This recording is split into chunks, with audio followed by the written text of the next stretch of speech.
We leveled up last time I was here. You did. You did last time we were here, yes. So officially we are recording now. So yeah. Last game was a month ago. So absolutely crazy. And it was a wonderful, wonderful tree ceremony. And that's what I remember the most is the tree ceremony. And it was Home or house or yes, whatever. home. Yes, you made a home. God, is that's like the main thing I remember about it is it turned out really, really sweet and nice and all that good stuff. Sure, there's a few little weird things in between. I mean, Ben Schwa got his memories ripped away and things like that that happened. But overall, it was a pretty nice, good, gentle kind of game. So yeah. Lots of fuzzies. What's that? Yes, lots of warm fuzzies. Lots of warm fuzzies. Yes, who can't have warm fuzzies when talking about home? I mean, that's kind of so sweet. So, the bad news is I'm full up on fear, so that's a good thing. And, yeah. So apologies beforehand. Here we go. Yes. Oh, we also had a bit of a parting of ways between Ramaris and I always mispronounce her name, Winerba. So Winerba. Winerba. Mhm. Yep. So a bit of a parting of Minerva ways. decided she does not want to come back to the northern mountains if we choose to go there instead of taking her to the south. Right. So what I'd like to do and to start this day after a good night's sleep is Ramars, I was thinking about this. So Minerva's going to leave like early in the morning, try not to wake you up. You are a ranger, you're probably going to wake up anyway, I'm guessing. So the question... Pretty alert? Yeah, absolutely. I mean, if not, I'd be surprised. So the question is, if it was me, just what I am, I stress on relationships, I'd add a point of stress to me, but I don't know if Ramaris would. Do you think you should have a point of stress for that morning? I think he would, based on the last, because the last interaction that Ramaris and Winerba had was that I remember them having, was right after Ben Schwa gave up his memories. Yes. Which Ramaris is very upset about. And is like extremely fixated on because he does not like the idea that someone picked an easy out from grief because he has not had whatever it is to do the same for himself. And she approached him to have that conversation while he was thinking about that. Yes. And so I think that he absolutely would take a piece of stress if he like wakes up and sees her leaving. Absolutely. Because he hasn't really understood where he's stood in any of this. If y'all recall, every single roll I've made on this relationship has been mediocre, not a strong feeling either way. And so I'm playing that as like Ramaris is like, I'm feeling something for her I've never felt for anyone else before, and I have no idea what to do with that. That's how I'm playing him. So I think he would open his eyes and see her going, and I'm absolutely gonna roll to see if he does anything with that. Sounds great. I don't feel confident to make that choice for him. And so I'm gonna call this a presence roll for him, which is a +1. Okay. Rainbow is hope and yellow is fear. The weird thing, rainbow is hope, yellow is fear. I love that. That's wild. I thought it was a crit for a second, but it's not. It is a roll with hope, so I'll take a stress and a hope, and it's a 16. Nice. So I think that Ramaris will say something. Okay. She's over there and she's quietly picking up her bag, which she had packed the night before, and trying very hard to be quiet, but not her forte. Whatever. I'm sorry. I wanted you to sleep. I'm so sorry. No, it's okay. Here, I'll walk you to the front door. Okay. He's like rubbing his eyes, and he's I think only half aware, which is why his presence is as high as it is, because he's not thinking as much as he normally does. And so he'll walk her to the front door and then just be like, whatever, I'm really sorry that I wasn't ready for you. Um, I think that you're really great, and I really have appreciated the time we've spent together, and I hope we meet again in the future because I'm changing, and I think I'm becoming who I want to be for you. But I'm not him yet. But I'm sorry for that. And it nods and listens intently, of course, and her eyes are big and wide and kind of glistening as you're talking about that. This is the most you've ever opened up to her, to be honest, by far. Yeah, keep fighting roll 16 and Oh, yeah. Yeah, the shocking emotion, self-awareness. Right. Mm-hmm. Right. So she's very she just drops the bag with a boom. My apologies to whoever's on the ground floor, and she just kind of gives you a quick, powerful hug. Just holds on for quite a few seconds, and Hugs her hey, back. let's go. He like even picks her up a little bit and like, cradles her a little bit. And is just like, I'm really excited to see who you are the next time we meet. She's saying that she's just like right. Her basically her neck is like nestled into your neck or two, and she's just like, thank you. Thank you for letting me know. And she awkwardly breaks it, grabs her bag. I'll see you soon. I promise. And he's like, yeah, I promise to. Hey, and she smiles and she closes in really quick, gives you a kiss on real kiss on the lips if you're open to that. Oh, I mean, yeah, he'd receive it, and they're goat lips, and so it's There you go. very odd. They're split down the middle, and he's not prepared, so they just kind of like blip. Well, thank God we don't have to animate this moment, but yeah, so it's a goat lip kiss, which sounds worse than it is, I'm sure. And then she just kind of quickly turns, grabs the bag, and awkwardly goes to the door and starts to close it quick, then very gently closes with a soft click. Mm-hmm. You and hear like the he'll walk footsteps over going. and kind of like help push that last click, like, and then just kind of like stay there and like listen to her footsteps fade. Oh, sweet. Oh my God, we can't top that. Game over, guys. I mean, man. Very cool. I love letting the dice choose for me. It's great. You're braver than I am. Very neat. Well, I don't know. Like, how am I gonna pick for him? I hate to say this. That was beautiful. Mark of stress. Yes, you've already chosen to do that. Yeah, so beautiful.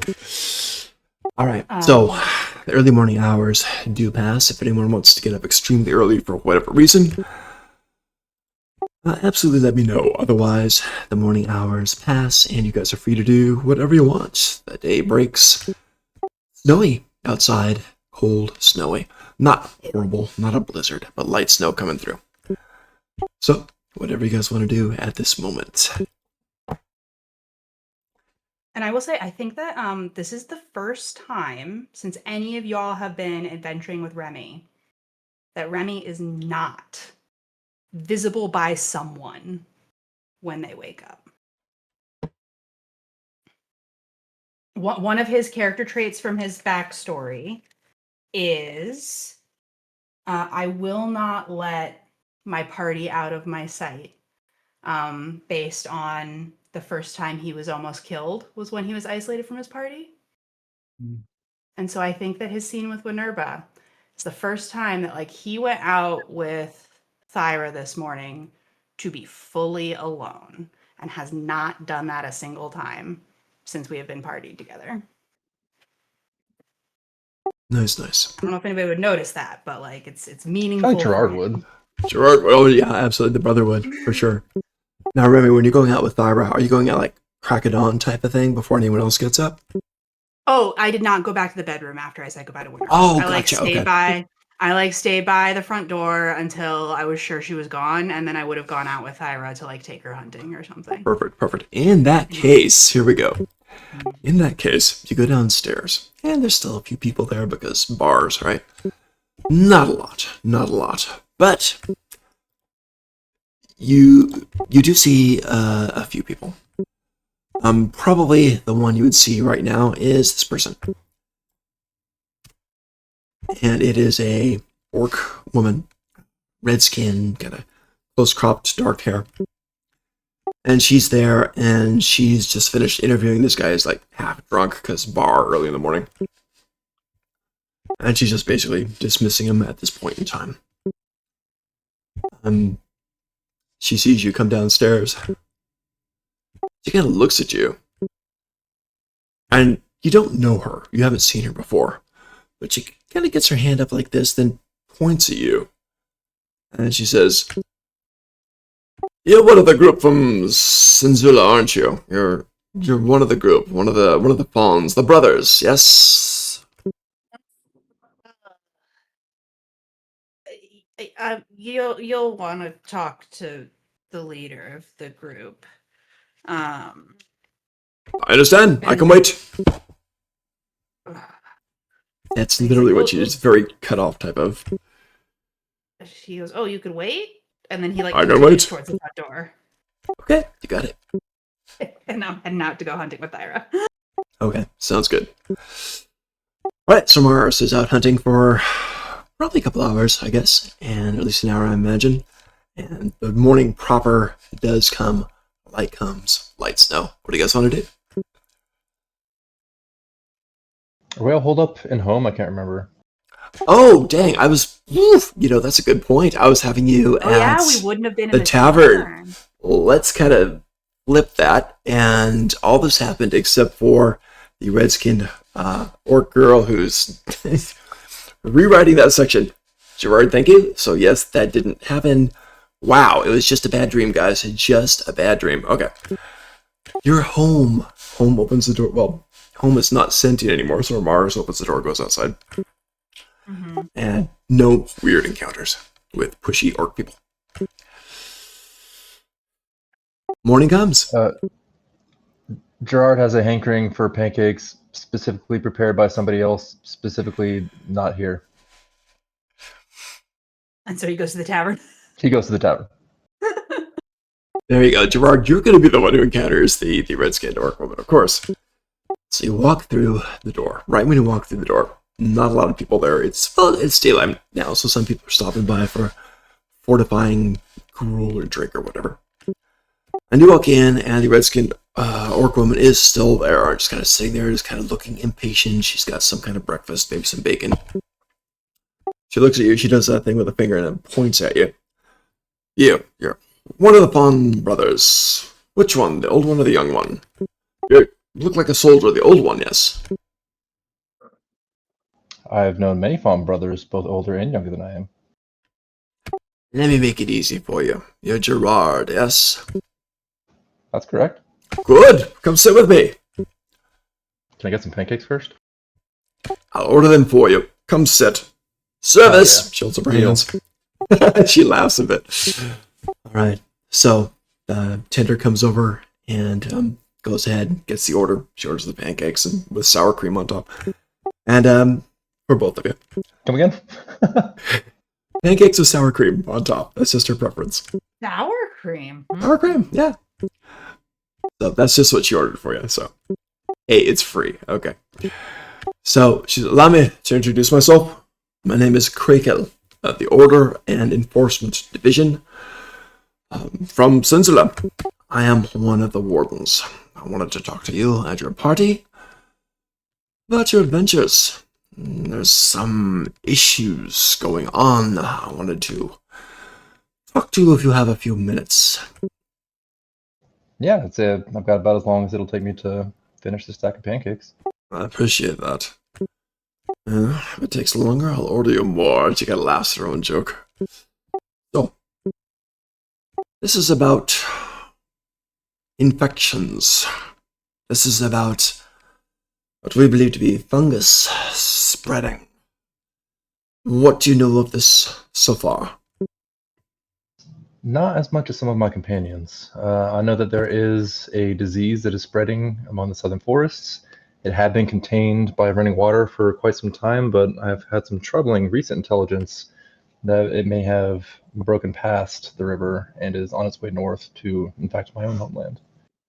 Good. You are pretty well informed. That's what we know as well. Well, when your companions join you, they're coming here, so I'd like to talk to them as well. No, I think it's just me here. Ah. I could go get them if you'd like. And maybe tonight. There's no urgency. I have 2 friends who are coming into town later this afternoon. When we convene, we'll discuss more. But if you frequent this tavern, that would be good. I'd like to meet up again. Our concern is this. I'm from Order and Enforcement. My main goal is to figure out if there could be a threat to Senzula proper. As you may or may not have known, there are other creatures emerging from a fungal network seems to be spreading, diverging. And these creatures beneath Senzula inhabiting dead bodies, they don't seem like much of a threat. They seem like they are reanimating and living through them. But the ones in the forest you were speaking of, those are of grave concern. If it is past the forest containment and the water containment and spread, I believe it has hit the north where you are from, if I'm not mistaken. That is a more grievous concern. We may need to do something. In your travels with your encounters so far, do you think this would be a threat to Senzula? That is my only concern. I have not had first-hand experience with the disease. You'd definitely want to talk to our resident fungal, who has both first-hand experience with it and also, as a fungal, is quite knowledgeable in fungal matters. That makes sense. That makes sense. I will do that then. But enjoy your pancakes. I arrived here very early, and I'm going to turn in and have a nap before my comrades get here. She stands, extends her arm. One soldier to another. It's good speaking to you. I do look forward to talking to you and your companions again later. Please let them know my concerns, that we mean no harm. But I do want to speak to them. Certainly. We'll see you around dinner time. Thank you. Appreciate it. And she basically drops a good tip and enough to pay for the meal. Like 2 handfuls of gold on the table. And she just turns without another word, starts heading upstairs. I'll finish my pancakes and then head back to home to tell the party everything she said. Perfect. You got it. Except for the sour cream. Oh, well, that's great. You guys like sour cream on your pancakes? Oh, man. I've heard it like, they do them blinis, don't they? Like in Eastern Europe? Yeah. Or like, I think, does it go in latkes, or is that just a bastardization that we've developed? It does, yeah. I was about to say, I know apples do, but I feel like sour cream also sometimes does. It does. I don't know. Sometimes our own personal seeps into the game in weird ways. Sour cream leakage, I don't know. Alright, you're back at home. I feel like that's the name of like a grunge band. Pure sour cream. Sour cream leakage. Sour cream leakage. Plain Greek yogurt. Oh my god, Yum, yum. I have a friend who's 2.5-year-old. Like, legitimately, this child's favorite food is white and squishy. And so, like, you put ranch dressing, you put Greek yogurt, you put mayonnaise in front of this kid, and he is just shoveling it into his mouth. It's amazing. When Vivian was That's like funny. 2, we went out for Mother's Day, and she only ate the sour cream and salmon roe off of my food. And I was like, Connor and I are like, are we going to tell her? No. But have fun, kid. No. I guess it's Kid's got protein taste. and dairy, but this is the most disgusting. I was like, I'll eat. I think it was like maybe a latke-like thing underneath. I was like, I guess that's mine, but sure, take my salmon roe, whatever. That's funny. That's funny. Raising the kids right. It's a good thing. The day is underway. What do you guys want to do? I above board, I think you guys are starting to head north and do that whole trek, but I'm not sure. I think so. Benoit was not here for that session, right? When that came up, the trek north. Yeah. So like the idea is that, and I'm mostly saying this so I remember it too.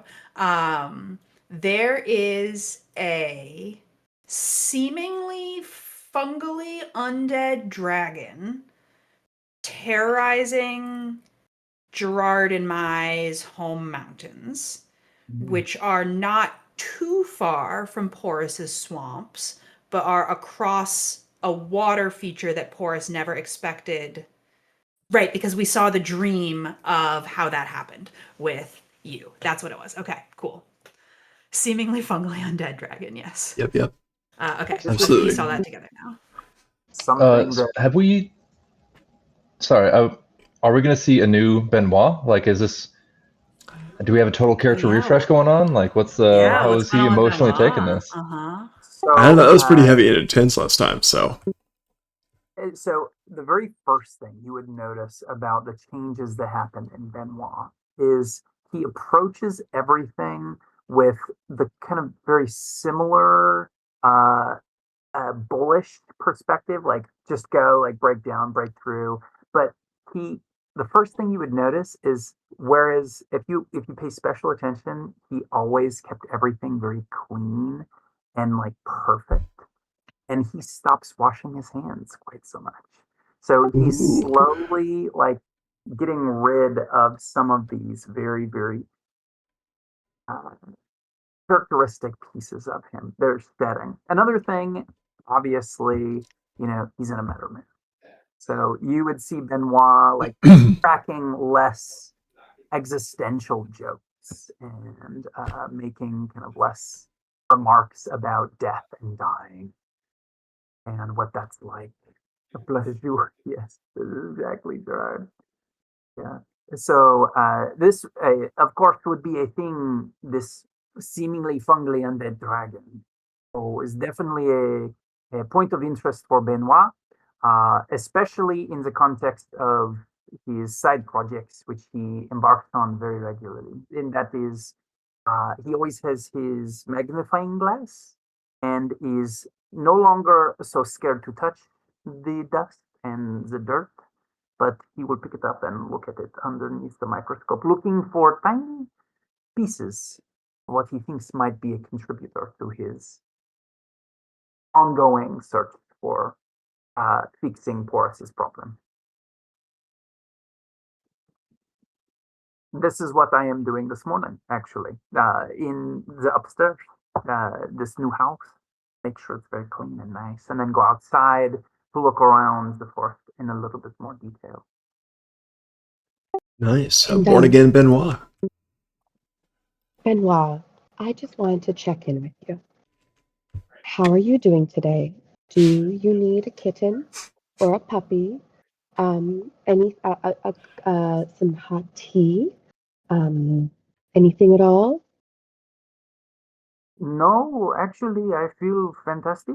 I think perhaps it is time to get a little more dirty in what we're working on, eh? Oh, I love dirt. That's fantastic news. We Yes, should make compost.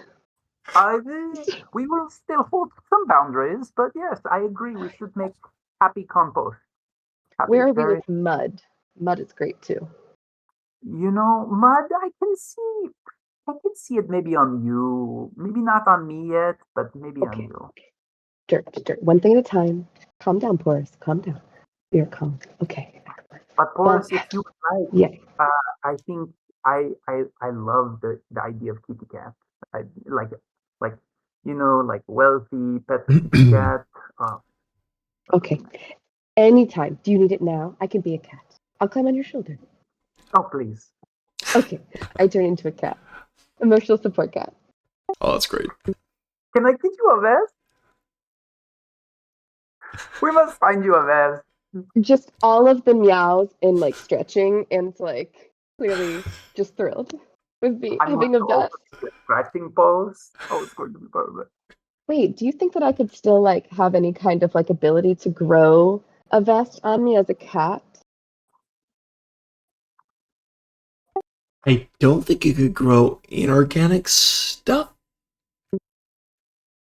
Just for the If you want to grow purpose of organic aesthetic? You could stuff, certainly like grow a vest patterned coat. Yeah, okay, That's wait, good. could I like Could there be like a, there we go. Could you just see like Very thick fur? my pattern change a little bit so it looks like I'm wearing a little vest with a bow tie? Yes, but if you're going to Okay, make it excellent. super complicated, you're going to have to do a roll for it. And it's going to have to be performance. You know what? Let's go for like an Argyle. But why not? Beautiful. What do I do for that? Performance? Okay, Yeah, just give me said that. performance. Let's see what happens. Okay. Of course I got I can't imagine too much stress resulting from not being able to make a proper Argyle, but It would happen for me. I would be stressed. Okay, it's a 9 with fear. it's not so good. Good news, I'm already maxed out, so don't worry about it. Bad news is it comes out a bit wobbly, a bit wavy. It looks more like Charlie Brown's sweater than what you're intending. That's normal. But it kind of works. You get some kind of patterning going. It looks perfect. It won't get us into any like exclusionary buildings where they do not allow pets, but good enough. Excellent. Just lots of meowing. I'll like kind of gently claw into your chainmail. Just like a cat does, like a little kitten when they just have those Thank little God for chainmail. Yes. Shall we go and seek out some clues regarding this dastardly, terrible black fungus that is plaguing the homes of so many?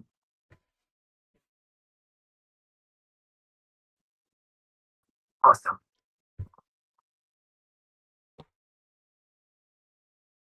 What's Mr. Picklebottom up to? I just came off mute. I was about to make my entrance. There you go.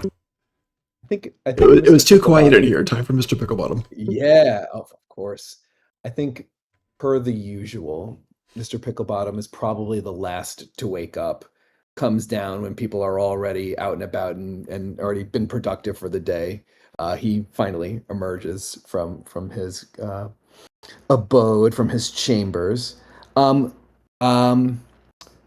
Mr. Picklebottom sort of comes down, is Remy, are you in the room or are you missing? No, I'm out hunting. Out. Okay. Mhm. Everyone else though is here. Yeah, Gerard just got back. Okay. Cool.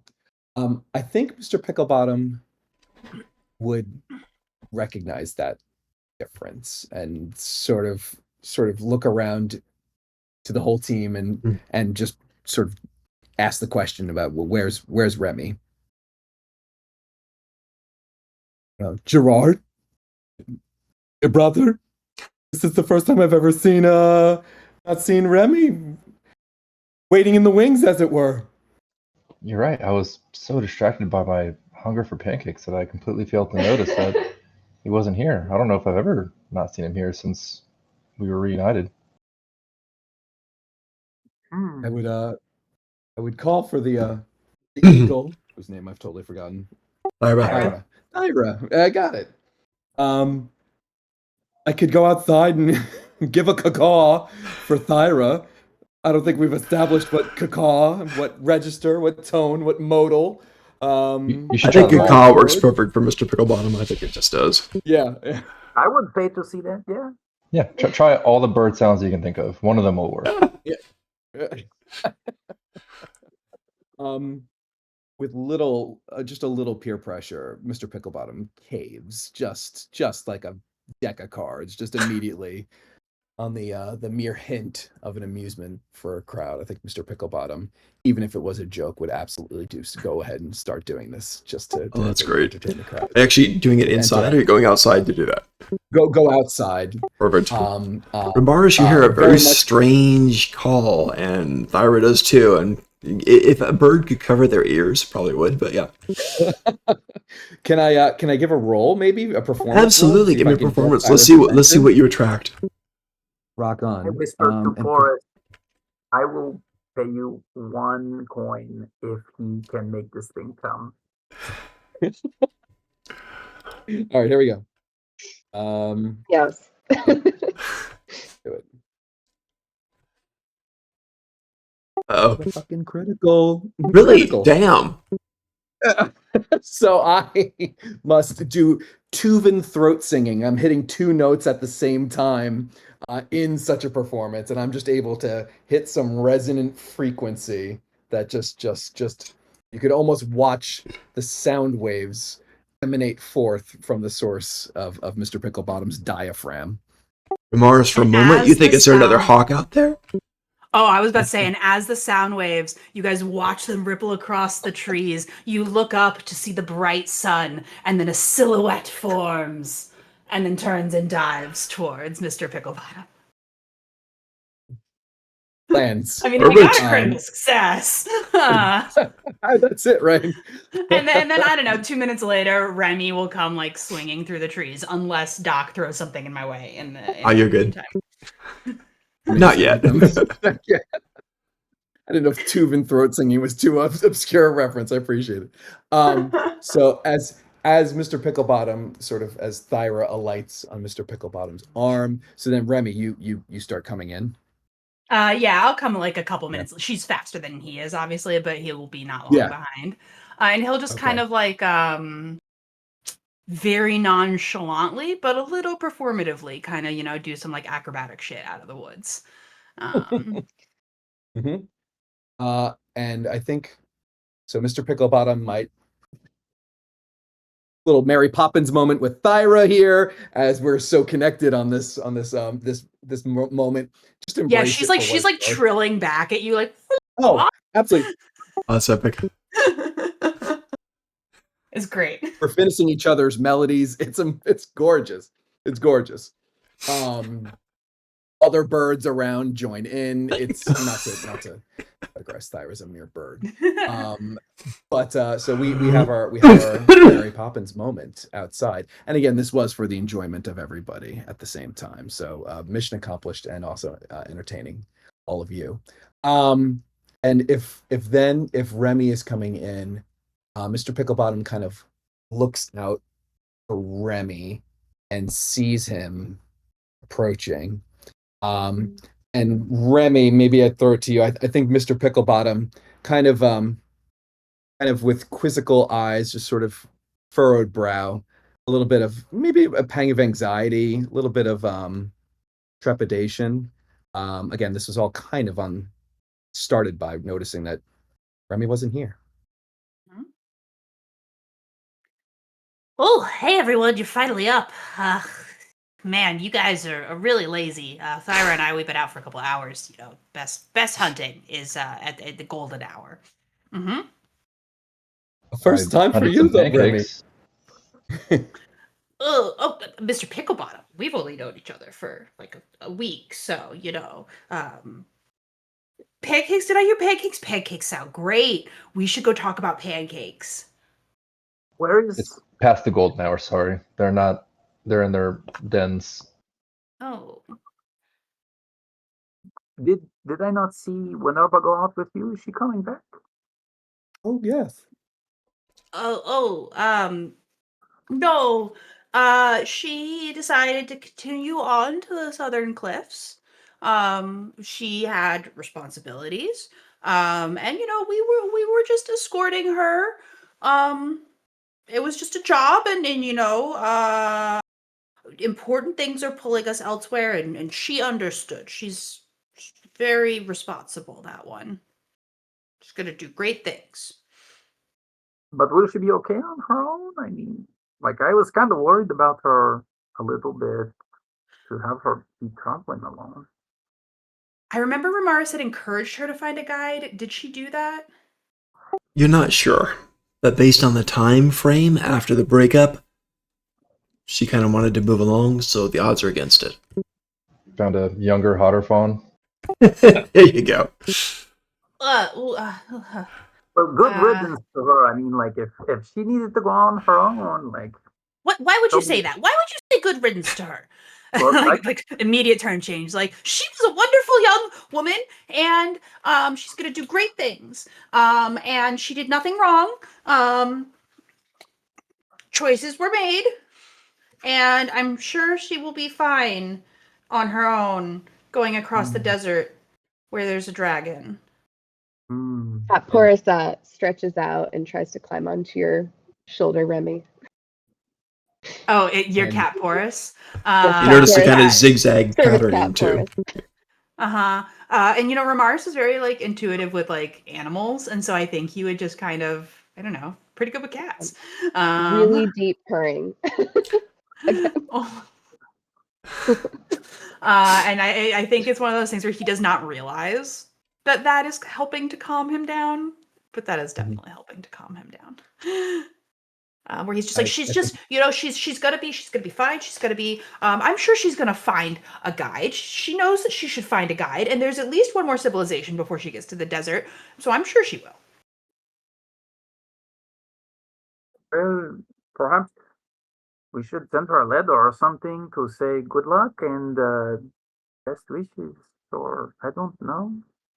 Perhaps you should tell her how you feel. C'est l'amour. Well, how do I feel, Benchois? What do you know about feelings? You like to get rid of hard feelings. So I don't really think that you're the person to tell me about what I should do with my feelings. I was just kidding about those pancakes. They're actually quite docile here. I think we could probably scare some up if we went back to the tavern. They're domesticated. I do think that there's a little bit of a claw action, Remy, that happens just enough as a warning. Yes. I would never break the skin, but They do also serve them with sour cream here. You should try it. And then Remy just kind of goes, "There's sour cream? Have you never had sour cream? We live in the mountains. It's very cold. Things don't go sour up there." Except love. Remember. Ouch. I Then think Mr. Picklebottom picks up try this on the southern delicacy. Mr. Picklebottom picks Barb. up on the tension here, and Mr. Picklebottom kind of goes out to put an arm, but sort of looks to Remy. Is it okay? An arm around the shoulders here.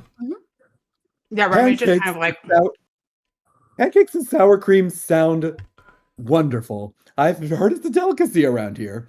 And start to walk with Remy a little bit, but I know Porus is also here.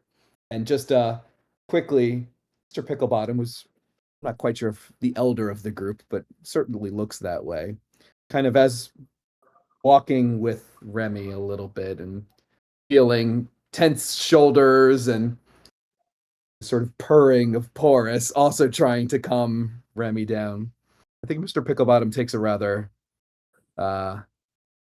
sort of a paternal feel right here and kind of says to Remy, as we know, all the world's a stage. Every actor makes their entrance and makes their exits. But there are many roles, many times they come back to the stage. Don't worry, Remy.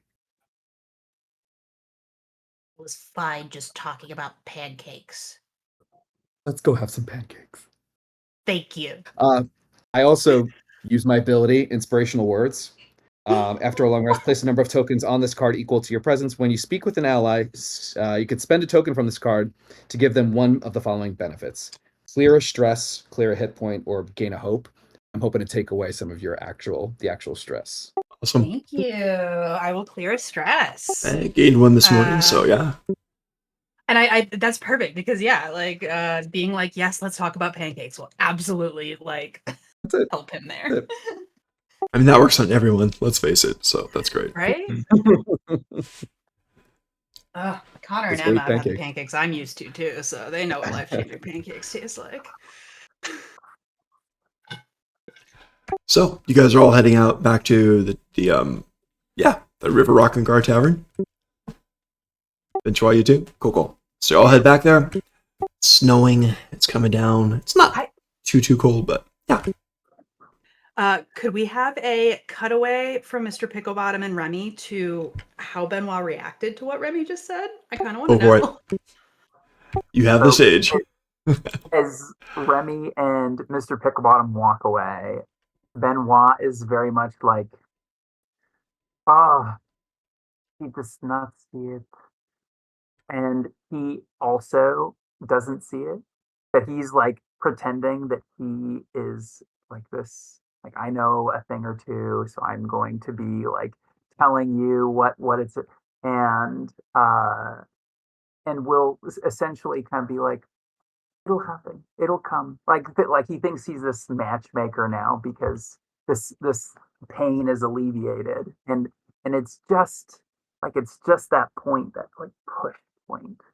Uh, so he will just kind of smile, and then when they come back, or if we're all going, he will also lean over to Mr. Picklebottom and say, this very quick fling that happened, or whatever it was, um, I trust you. He will move on, and so will everyone will move forward. But if I say something that is offensive, just understand this is what they say, part of my nature.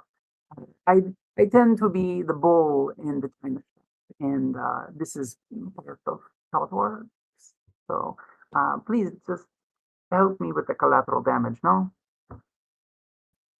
It's an honor, and what is theater without conflict? Every plot needs a little bit of conflict. It's the spice of life. I got you, Ben Schwa. You say like a true actor. Thank you. And Right. then walk. So as you guys are heading over to the River Ark and Gar to get the pancakes, they did post the latest on the the festivals, upcoming festivals. So you see March for the Children, the Rose Festival, and Onion Rings. So those are the 3 festivals coming up. Onion rings? Onion Rings. What's It's the, actually a what's festival. the wee ghosty at the bottom? AI weirdness. So Okay. AI weirdness. I don't know, but the rest of it looked okay. So happy with it. I mean, it looks huge there. It's bigger than the houses, which is crazy. But yeah, you get the idea. Picture something more human-sized, and then we're fine. But I got the spelling right for most of it. March of the Children, Rose Festival, and Onion Rings. Make of that what you will. But those are the 3 festivals coming up. You go into the River Ark and Gar. Marzetta is there as always. You're wondering where she sleeps. The little fey possum woman greets everyone with a smile, especially Mr. Picklebottom, because she likes you and gestures you guys over to a table. But you do see some other people. Gerard, you recognize the red-skinned orc woman that was there before. And she's with 2 of her companions. Here's one of them. This guy, and here's the other one. So I think you guys can see those now. So this kind of older guy. Our first clank? Yeah. Say, Yeah, like, how common are clanks in this world? that's the thing. Not incredibly much. As a matter of fact, you may have heard of him from Senzula, and he is he's got a good reputation for working with the housing and city works, and for taking care of people and rents, making sure they don't go crazy. So he's got a pretty good reputation for working in Senzula. So you may have heard of him. So pretty easy to hear about people who are kind of unusual. So the red-skinned orc woman seems to be in charge. She raises her hand, does that whole finger-pointing thing again at Gerard, says, "Welcome back. These are your crew. Come join us. Come join us." And she has had a few tables pushed together to accommodate a larger group for you guys. Please, more pancakes. Would I recognize these people, having maybe some distant interaction with them? That's quite possible. Let's go ahead and let's give it a roll. Let's go give it a roll and see what you got.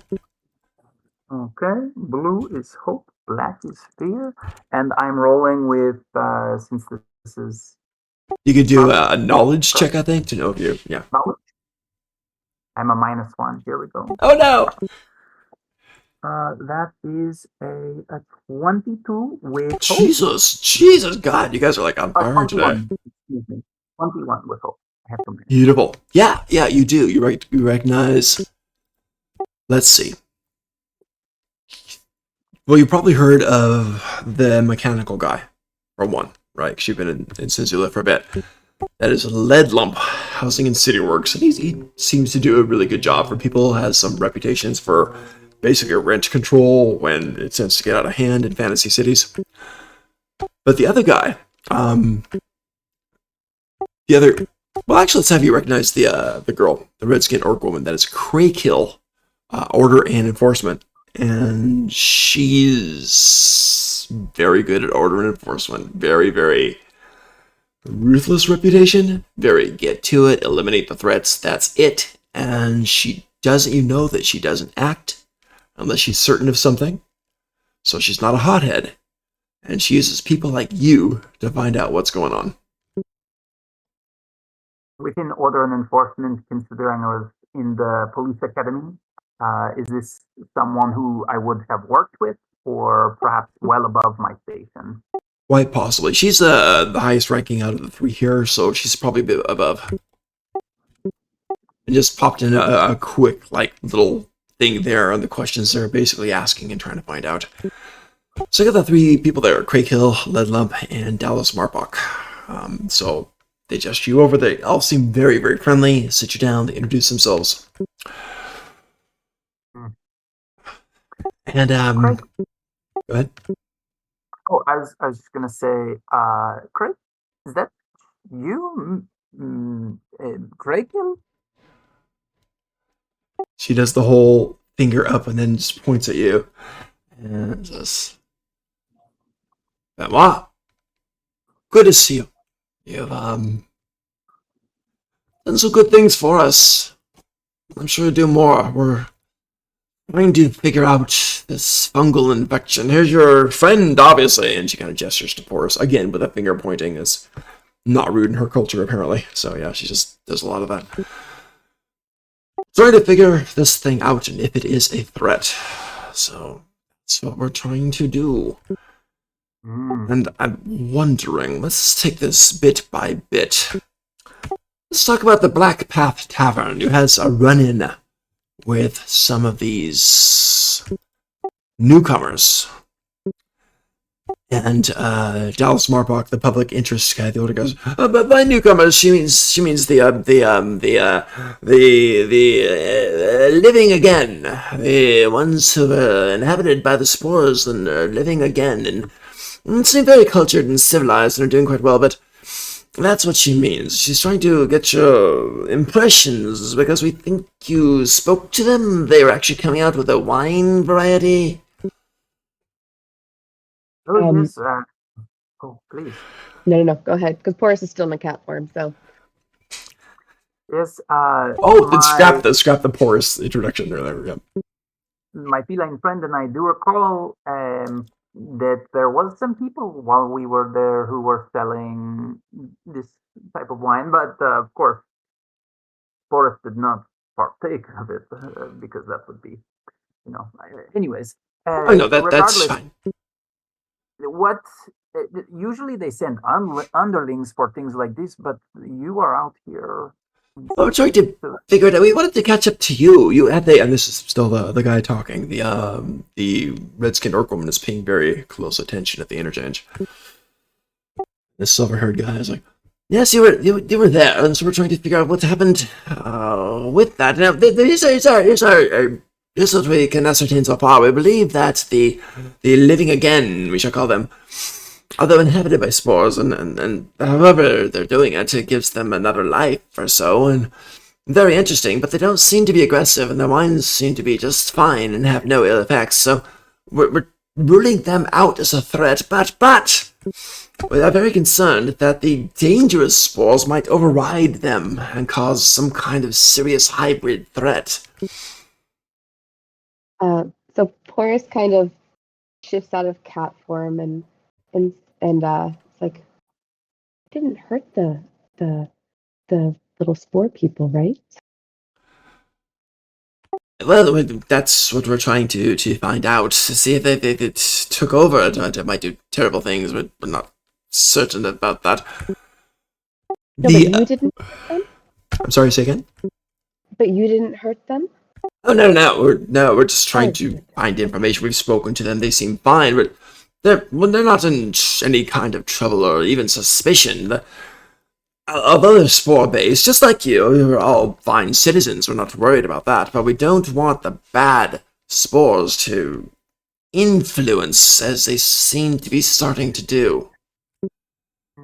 I don't think anyone's really safe from it. I don't think it's necessarily spore-based. They also hurt other things like trees and insects. And I guess I don't really know how it came about. Maybe it was spores, but yeah, I can tell you for a fact that those are very nice people and they should just be, or mushrooms. I don't know how you prefer I talk about them, but they're very nice. They should be left alone, but I don't know if it's just them.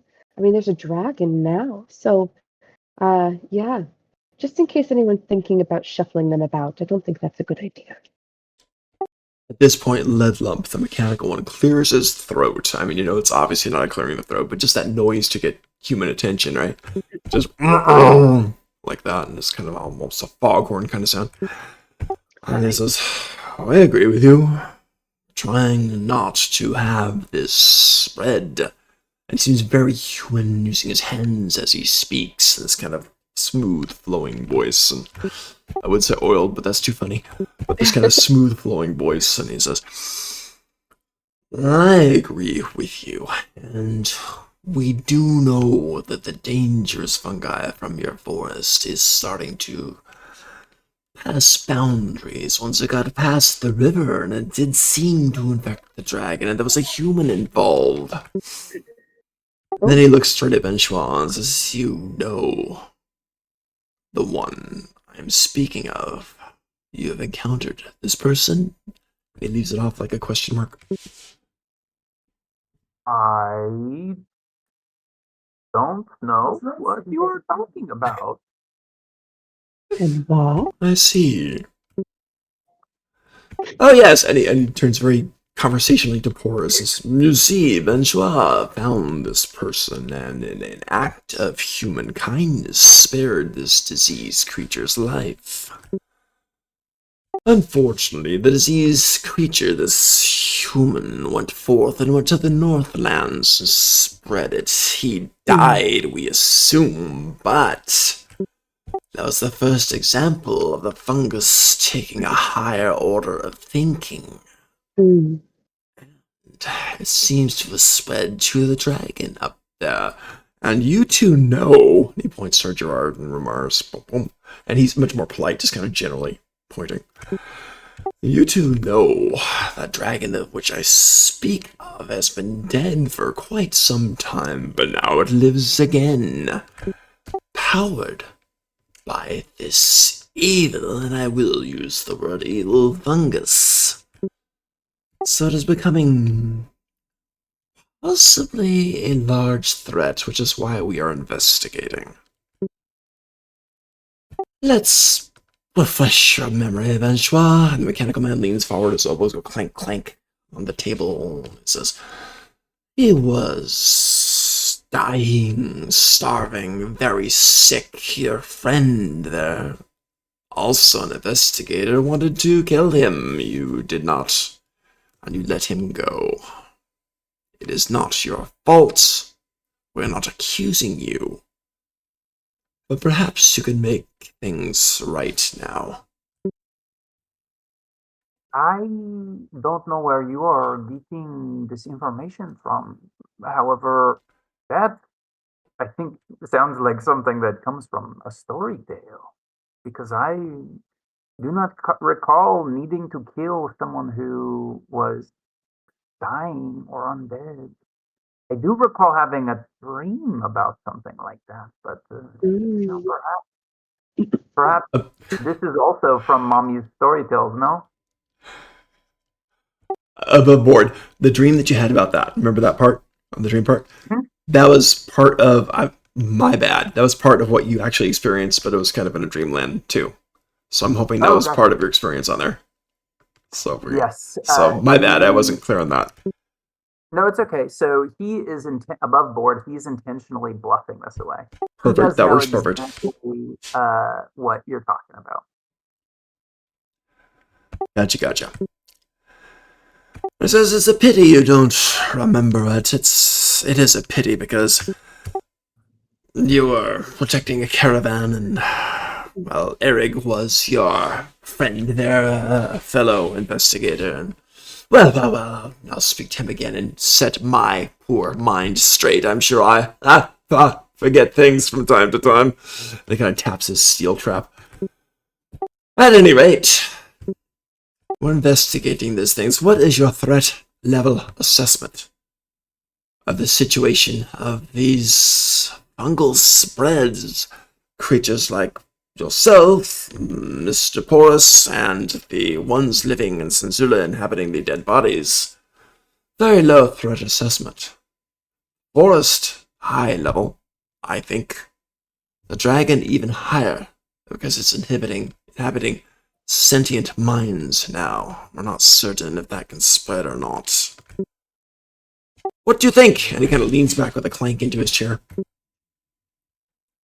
Well, I think I could perhaps speak a little for my party members that this dragon is an issue that we are also investigating, as they say. And perhaps our investigations will agree with your investigations if we continue our mutual investigationness. So then, if nothing further ado, is there anything you need from us besides our cursory, we do not know the answers, but we are looking at them answers? Rikil, the orc woman, the kind of general here, looks at Ledlump, the mechanical guy,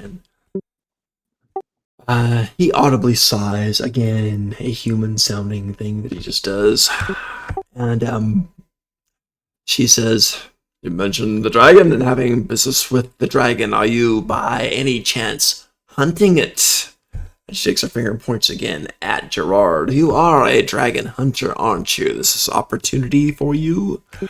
Perhaps our goals can coincide here." I am figuratively a dragon hunter. I would like to literally be a dragon hunter, yes. She smiles. "I was hoping you would say that. This is a huge level threat. We believe it could turn into one. I don't know full capabilities of your lovely group, but if you could slay that dragon and lay it to rest again, you may well be saving our town. And I wanted to let you know that you will all be rewarded if you can do this. Not just whatever horde the dragon normally has, but whatever we can add to it. You have our word on this. We have no more questions for you. If you're seeking the dragon's life, you are our allies in this. Do you We have are? information about anything about it, its weaknesses, its patterns? The last information we heard about it was that this was, I believe the quote was above our pay grade. I don't think that's what it was, but I don't know. Ramaris would say something similarly sarcastic. Right. And he's like, and I, as much as my brother, want to protect our homeland, but is there anything you can give us that will help us do that? She nods. And it looks like she's considering. She says, "You may well be right. I do not want to send you to your deaths needlessly. It will be one hell of a fight, but perhaps grow stronger. Maybe we have some time. Hopefully we do. But it must be handled relatively quickly, so go stronger than destroy that. Now, I do know that you two," and she just does that finger pointing thing again at Benchois and at Porus, one after the other. "You two wanted to return to that forest and fix it. We will try to assist with this. If you can take out the dragon, that will be our next goal. This is acceptable to everyone. We can help each other."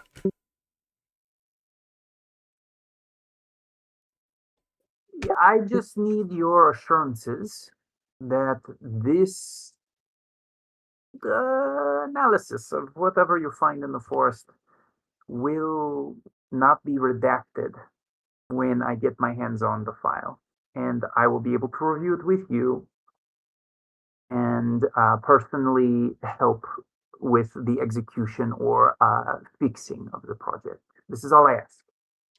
She nods. I understand, and I will grant that freely. That is not an internal Senzula matter, it is an external, and you absolutely will have access. Perfect. Can I also add that I hope there's an understanding then that the living spore people or undead spore people can they just be left alone? They're already pretty stigmatized where they are, and we need not draw more attention to them or negative attention. I don't know. I mean, and kind of looks to Clank. You're like, from one kind of different species to another, or at least, maybe a bit more shy in my case. There's no need to cause alarm for no reason, right? They had to look at each other for a measured moment, and Ledlump, the mechanical guy at the Housing and City Works, kind of leans again forward, clank his elbows on the table, and says, well, now, we mean them no harm, but we do not wish them to become infected. I will say that if we hear rumors of things spreading and growing closer to Senzula, we may well need to protect them, to isolate them for their own safety, you understand. No, I don't, because it sounds like you'd be isolating every single citizen in the entirety of Senzula. By isolating just one species or group of people, it seems like you're actually just discriminating and causing a lot of harm to a community. Don't want this to spread to the sentient fungal folk, so we may need to protect them. It already did. Not extensively. It is at the early stages. You're right, and we fear this as much as you. I'm just going to slide down Benoit's arm and be like, well, I don't actually agree with you at all, and I will do my best to thwart your efforts when it comes to this. Goodbye. And I'm going to go try and connect with the other mushrooms to let them know that they're putting... the civilized ones in Senzula. To Interesting. keep an even lower profile. Wow, nice. Okay. So Forrest kind of takes off out of there. Hurricane's like, damn, that didn't go well, but I still hope we are all working on this together. Hopefully you can take out the dragon, and we will finish up with the threat in the forest. And I do not like the idea of isolating a population of our citizens. Truly, it sounds like the best way to keep them protected, but I am open to other suggestions. The other idea I have is to send them into exile in a small town outside of town, but I'm not certain. We'll think about this. Meanwhile, you must grow strong and kill a dragon. It sounds like in general we're on the same page, yes? But Remy, my friend here did ask if you were going to give us some cool stuff to help do it. Yeah. Yes. You're right. My apologies, Remy. The dragon is known to have the strength of the ancient dragon that you fought before, or your people fought before. She nods to Gerard and Romars. So it does have all the frozen powers, the freezing breath, the ice bending to its will. In addition, it seems to have some horrible fungal skills also. So it is a hybrid beast, and even working with the dead, bringing them back. We will see what happens, but there have been reports. Not like the Senzula citizens bringing the dead back in a civilized way, but in a much more burning creatures out very, very quickly in a fiery display of violence.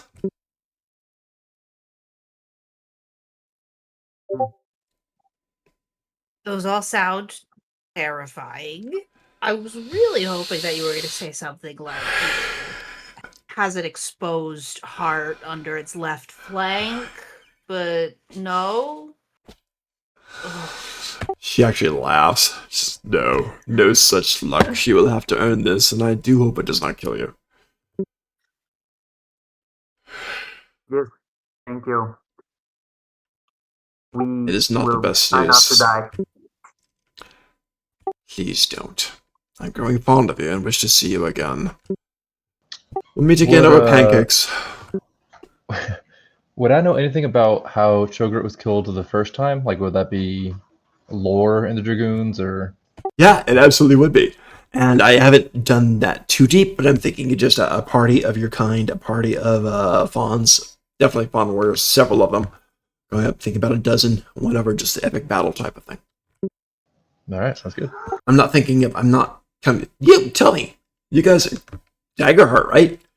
Tell me the lore. How did the battle go? You've got a dozen fawns fighting this epic cold dragon. What happened? And was this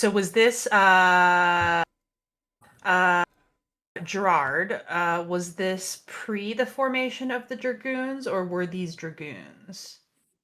I think it would have been post Dragoons. What I wrote down from Shordor was that he was defeated years and years ago by some heroes from our village. So I imagine those heroes probably would have been Dragoons. It's an old order. Okay. I agree. That sounds good to me. Okay. Yeah, Trogrit was defeated then. But he's back. He has ice breath. That you said that was part of his legend. Yes. And so I think that there are ice formations around our hometown that are storied to be ancient frozen victims of Chogrit, who Love it. the years have buried under so much ice that they are now, rocks and ice. Who knows if they really are? But I think that's the stories that are told to keep the kids from wandering too far into the mountains, kind of thing. It would work on me. I like it. Local landmarks named after him. Mm-hmm. Yeah, local landmarks named after Chogrit's victims. That is epically cool and gross. I like it.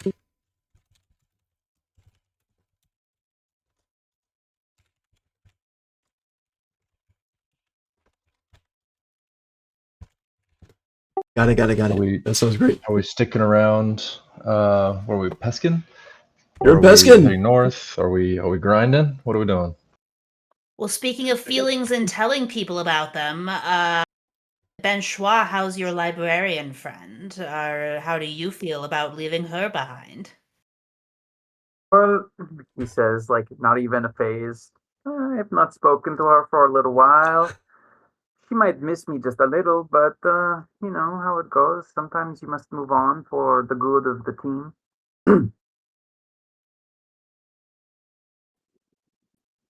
And then kind of leaves it and turns and says, actually, I wonder if we could bring her, or at least the one of her compendium. Might I run by and grab the book real quick? Your own life on the line. I don't recall your last encounter with her being particularly, It was spicy. I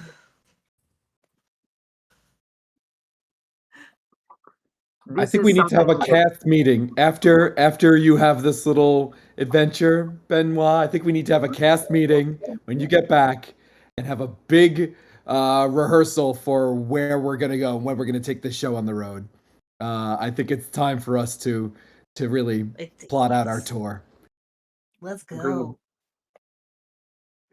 All right. So, Benchwa, are you visiting the librarian again? I think we should go. I think he would like consider it, but then think better of it. Gotcha. That's fair. All right. Yes. Before we leave, Horace really did me when he stalked away.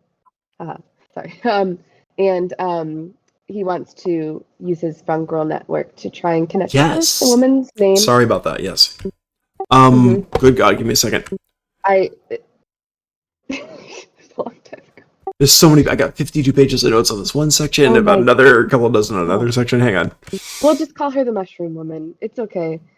Mushroom I woman, think we'll like know it. each other by our. I don't know.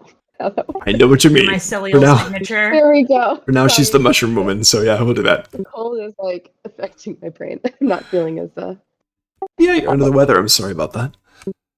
Well, let's go ahead and do this. So you go back home, I guess, and find a secluded spot, and you start doing the commune thing. Mhm. So the commune thing is a Daggerheart roll, isn't it? So let's see what happens. Or was it? I forget. I think it. So Fungal Network, I make an instinct roll. Right. And I on a success I can communicate across any distance. Because it has to do a little bit with home, could I also add my homesick experience? Yes, absolutely. Okay. And that's I mark a stress for that? Neroda was her name. Neroda. Neroda, right down here. Okay. Please. Okay. That was a 24, but with fear. But Jesus Christ. that's good. That's huge. Well, it's a bit scary with all the topic going on and everything. So, yeah, you go through and you're specifically trying to contact Neroda through this? Yes. Okay. Now, I know it's not like a telephone. It's not like a voice Yeah. chat. But so it's kind of much more dreamy-esque kind of thing. Mhm. So, basically, you get this sense of presence that Neroda is there. You sense the warm acknowledgement of your presence. So you are absolutely welcomed and acknowledged Mhm. in this kind of a warm greeting that washes over you, all without words, just kind of swirling around each other in the fungal network connection. And from what we've done in the past, it always seems to be like almost like synapses of like pictures kind of flashing. I like it. So I'd like to obviously you can't rehash the entire conversation, but I'd like to provide images of the three faces that we encountered, Okay. as well as some kind of imagery where people might be like isolated or I don't know, like in danger of just for like existing near humans. And maybe also because we're like if I'm sensing warmth, maybe she can sense fear coming from me. That's fair. A lot of fear, a lot of worry.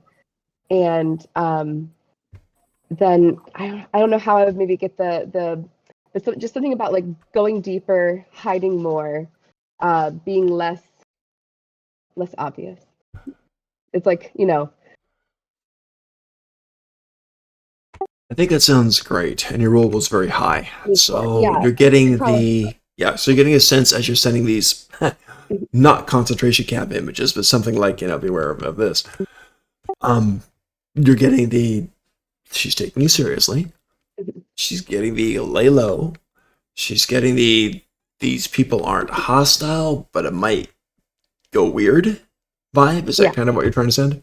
Yeah, they're not evil, but I like just in general for their safety, this isn't the time to like go and hang out with humans, creepy fungi, possessed people.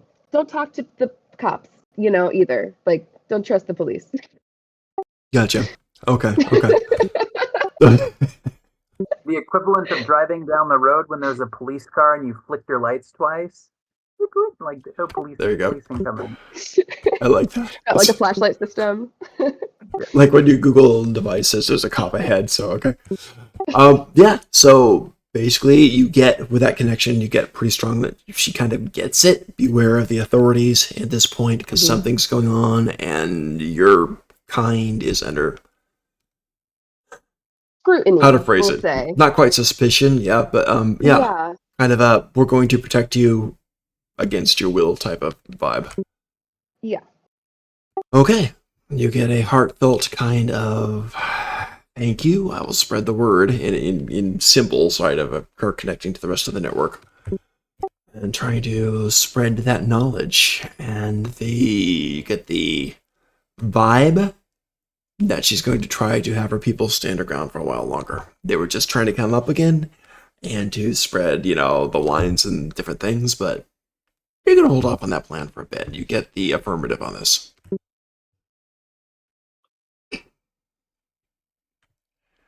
Then the connection breaks because it doesn't last forever. And then I'm just going to sit out there and wait for everyone. Gotcha. Rooted in my little spot. I don't think it would take Remy very long to grab the stuff out of house or home. I don't know why I keep calling it house. I think it's because I watched the Doctor Who episode recently. But Yay for that, by the way. But Remy will it won't take very long to gather stuff from home. But I think when he finds Porus outside, he'll just kind of turn around and look at home and just kind of I don't know, smile and look at all the cool shit. I saw my doodle from last week, our last session. Yeah, Guys. home is We made well a decorated. Cool home. You did. Yeah, we've got balconies. We've got a mushroom cave. We've Tapestries. got spiral staircases. We've got tapestries. We've got a platform only fawns can jump to. So I lied. I don't go down. I go up first. There you take go. One last look. All right, at Peskin. around the tree steps. Go all the way up and then bounce to the top. One last look of Peskin, Thyra flying over with And the advertisements for finest things. Cry. Yes, maybe we hook up a little banner to Thyra that she flies around. Oh my god. That's cute. But then Remy will come down and have a little his energy is different for sure. And it's not bad. And so today he comes to the ground and he hits the ground, sees Porus is awake, is just I'm kind of excited to show you guys where we're from. It's nothing like here. I'm very excited. Yes, right. This will be exciting. Mr. Picklebottom, what rehearsal did you say we needed to do in order to just travel? Rewinding just gently a moment before we all left the inn, the tavern, whatever it is. Mr. Picklebottom, before we all went ostensibly to home, before we all went to home, Mr. Picklebottom does before exiting go over to Marzetta, and Mr. Picklebottom does sort of as before takes Marzetta's little paw thing. He's giggling. Always by the hand, hat off behind him, kisses Marzetta's little paw thing, and says, Madam, we're off to war, and I do not know when I will return. But you, the warmth of memories of you, will keep me warm through the night. Memories of you will keep me warm through the night. I'll work on it. I'll wordsmith it a bit. But Marzetta, when we return, and when this entire grand adventure... Oh, sorry, I didn't do that. I'm not doing the voice. And when this entire grand adventure takes to the stage, you, Marzetta, will have a starring role in this drama. Until that story is written, until that production is produced, I bid you adieu.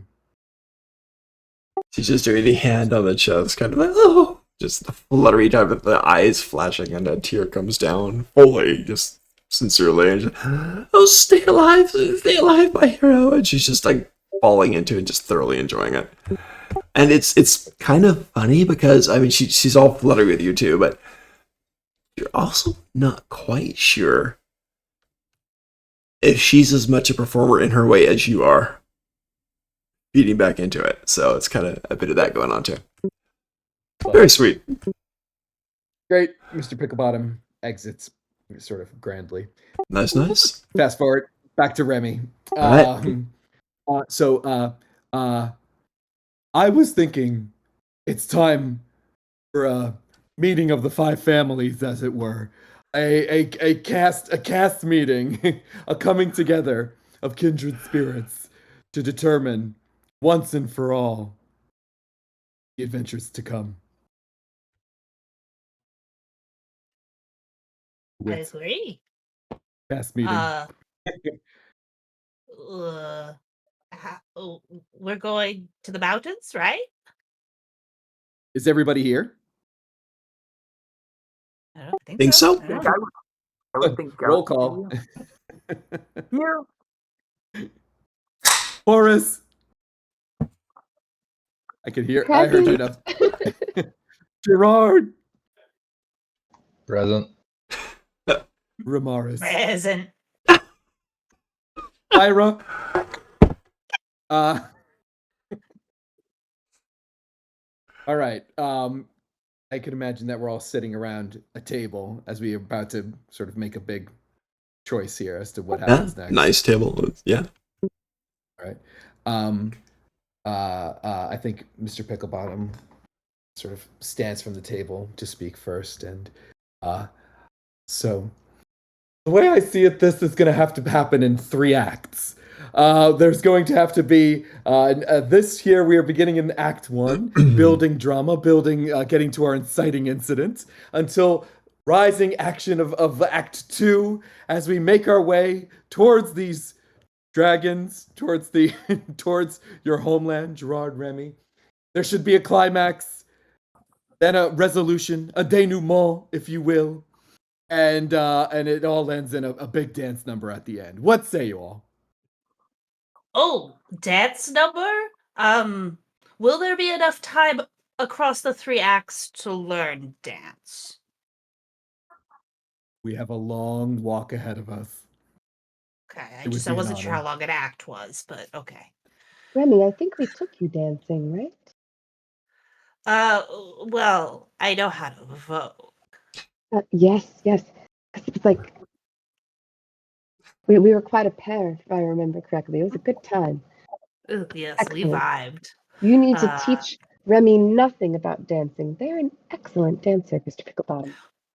Well, thank you. I suppose when I heard number, I thought there'd be choreography involved. But From the heart. oh, Choreography of the heart. Yes. I love it. Hmm. I actually do like that. I don't know what it means, but I like it. So, does anyone know the way? back through Senzula, I believe. Yeah, I can, let me pop in the map. It's good to talk about that above board here. So let me see if we can find it. Because we didn't get all that far away from Senzula. Not incredibly, no. Here's like the general map. Ooh, this is Let's a take new a quick map. look at that. I think you've seen it before. I'm not sure, but yeah. So I you have guys certainly are. not seen this one before. Oh, cool. Okay, so you guys are in Peskin, quite literally, right? So Dombey Meadowtown. yeah, that's Zombie Meadowtown, where they have the lunch where you can't sit by anybody you know type of thing. You guys went outside there for a bit. They wanted to leash the demon weasel, and you guys just kind of skirted the whole city, and so that's fine. And then if you go through Dombey Meadowtown, then over to Lentari, you see that to the right. And then up over that bridge, then the other bridge, then go to the north. That'll take like quite a while. Several weeks to get to the north, but that would be your easiest route, I guess. It sounds like enough space to maybe even fit the 4th act if we needed. Could be.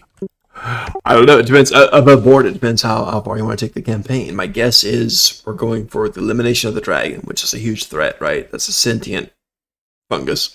And then the restoration of the forest, which is the non-sentient fungus. So that'd be Yeah, our the main general arc main right over now, goals. yeah. Yeah, those are the main arcs right now. If that works for everybody. So we don't have to go through Senzula. No, you don't have to. It's actually a little bit out of the way. I mean, you could. That's the big Yeah. city, but yeah. What do we know about Lentari? Not much. What do you want to know about Lentari? Not much. Just kind of just curious if we had like general knowledge. I'm just thinking just a general city with all sorts of people there, fairly large and relatively peaceful, and it's, you know, it's decent location, so yeah. I'm not picturing any where horrible is- thing. Where's Porus's home swab? I was thinking it's like way off to the east type of area. Okay. If that works for you guys. Would it be that section at all, like by the river, or like wedged in between? No, I guess because that's connected. Yeah, Yeah. no, that would make sense. It's got to be something like a little bit more. Yeah, I was picturing it pretty Locked far, in. so a bit further Okay. east on that. If that works in out. some sort of little delta-like area. Yeah, we'll get that. I'll Okay. Cool. shave For a that in. long Yeah. way. Selfishly, I would like to avoid Senzula because as soon as I go back, I am honor bound to go back to Reg from That's Field Defense. true. Oh, that's So true. I forgot about that. That's like a ticking time bomb for if we ever go back there. Mhm. Get a really nice weapon if you never go home, right? Yeah, I think that avoiding Senzula is fine. And Remy is specifically thinking about, he did meet a couple of Winerba's friends and family who knew he was supposed to be escorting her home. And Yes. he's like, you know, At the Black I don't Tavern. mind avoiding the chance of running into people who he'd have to explain why he didn't take her the whole way to. I get it. Yeah.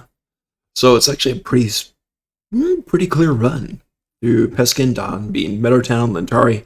Then just kind of a northeast up there through those across those rivers and the bridges, then straight north. That Yeah. is that what you're doing? Let's head out. All right. Oh my goodness, it's only about like 10 or 11 in the morning, and you guys are heading out on the big trek. Cool. So as we can see on the map, first thing, it was a 4-day trek from Peskin to Dombey Meadowtown. So we can start that trek right away then. And I can't believe we have spent a full, half of our campaign so far in Peskin, which is so funny because we ended up there on, a full side quest. Right? I love Yeah, the name Peskin, of- to be honest. The name of the Discord channel is Senzula, but I feel like we could just as easily call it Peskin. That's fair. I love Tax Day. That's like my favorite holiday ever. That was chaos. It was there for the book, then tax day, then tree day. 3 days It's great it's too. just a ton of holidays. I still want to Ah, know what onion rings mean. There's more coming up if you want to hang out. We saw it's amazing. But now we It have is- we- home in Peskin. We have home. So we're in Peskin. Peskin residents in home. You do own property in Peskin. That's- We pay Peskin I mean, like, taxes. Yes. do we have to That's pay right. taxes? That's a good question. Or do we just get taxes? Oh, if you live there? I don't know. You're kind of in the middle. I guess you could go get taxes or you could stay there and give taxes. It depends how successful your dragon run is. I mean, if it's not successful, you don't have to worry about tax day at all. I mean, I feel like it would just really balance out between Sarlin taking money from everyone and Gerard giving money back to everyone. That's so. funny. It all balances out in the end. Absolutely. Absolutely. Okay. And Perfectly then balanced as all things should be. Regale you with tales of our adventures prior to meeting you on our month-long journey. Yeah, Mhm. fill you in a bit. That, you Yeah, can they fill them in on the were- trip. evil pus-filled sentient trees or semi-sentient trees. Yeah. Uh-huh. Pirate Little slavers. seedlings. Pirates was fun too. Yeah, they were good guys. They rescued a kidnapped person and everything. Good stuff. Anyway, on to Donby Meadowtown. That's the next stop. So you leave home, which isn't sentient anymore and can't say goodbye, but it's nice and pretty and warm and welcoming. And you head off. So you're all trekking, and just to make it dramatic, you go from the center of town to home and then just continue on your way, yeah.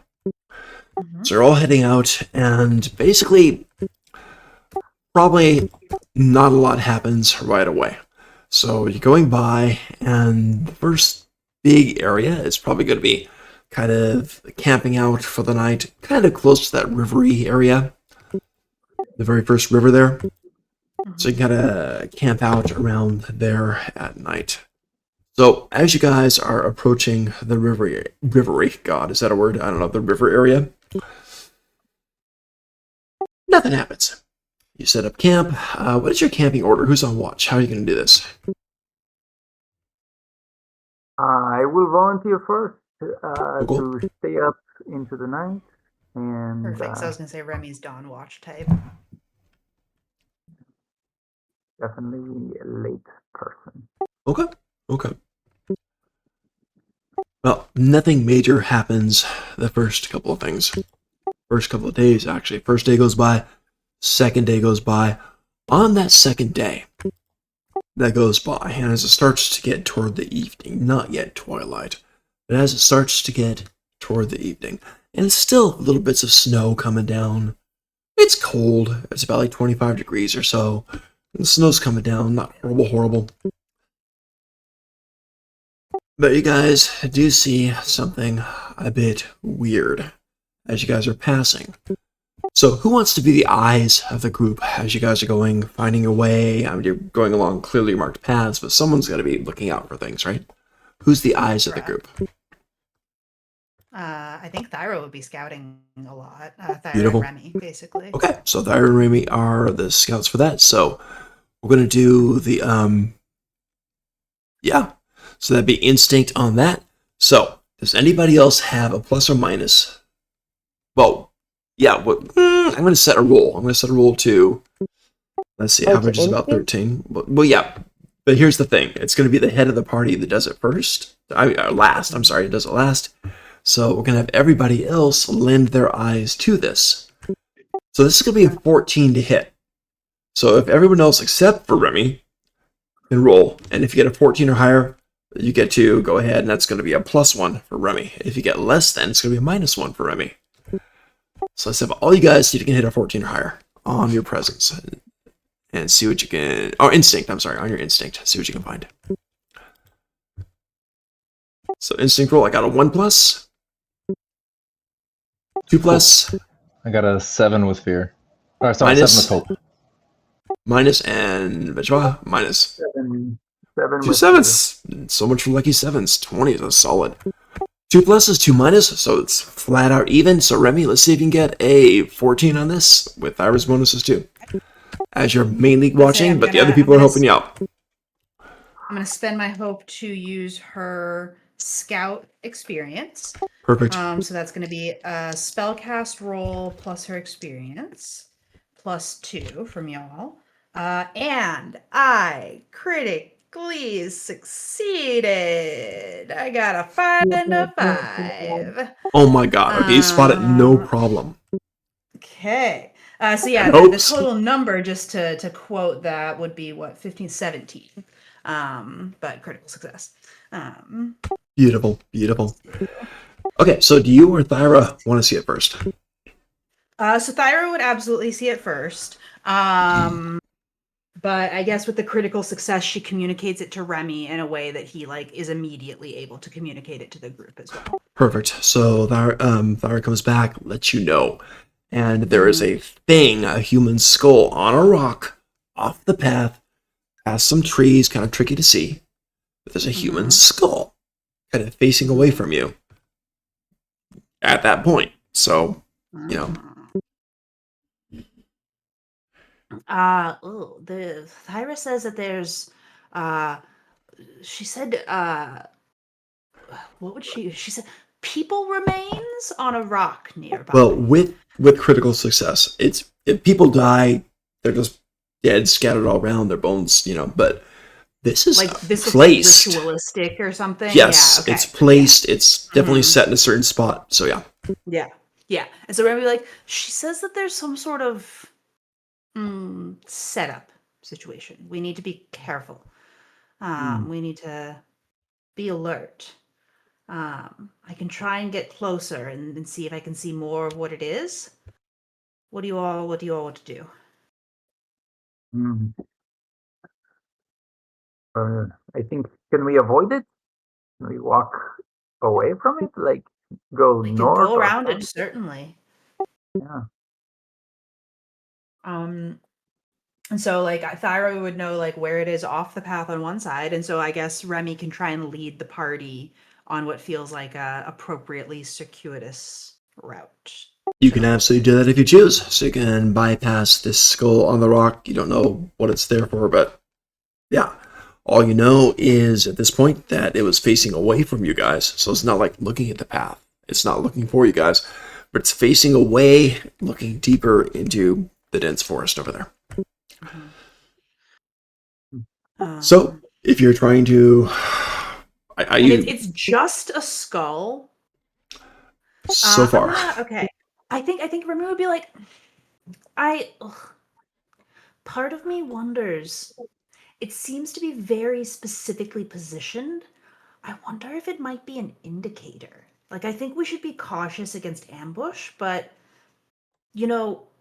people who spend a lot of time in the woods like to, leave little clues for others out there. It could be something. It could be something good. What if we go towards it, but just not on the obvious path? Like a sneak or go under? We could dig. No. I think we should approach it cautiously. Okay. I concur. Hey, when you say we approach cautiously, who else approaching?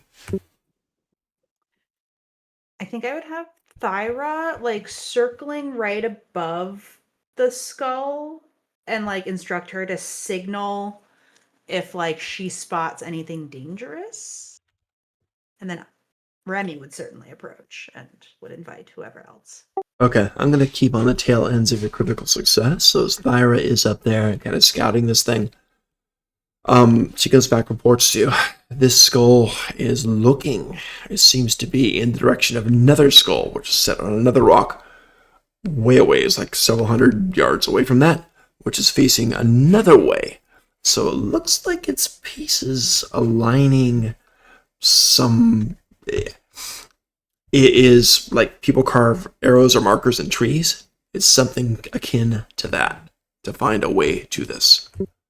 What did I tell you, Benoit? Somebody left something here.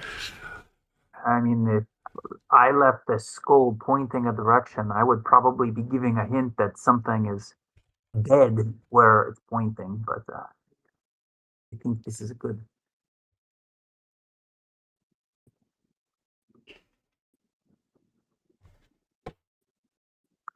So, Mr. Picklebottom, Porus, what do you think?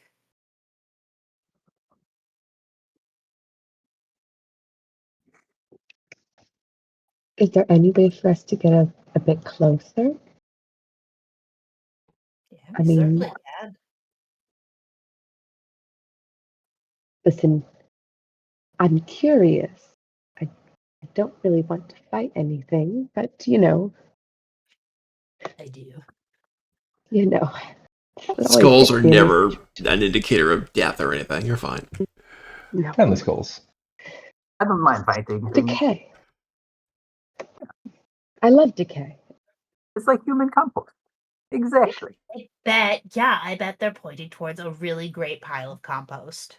Now, guys, don't get me excited. That would be such a nice treat to find along the way. Like a little spa for you all and a little compost pile for me. Fantastic.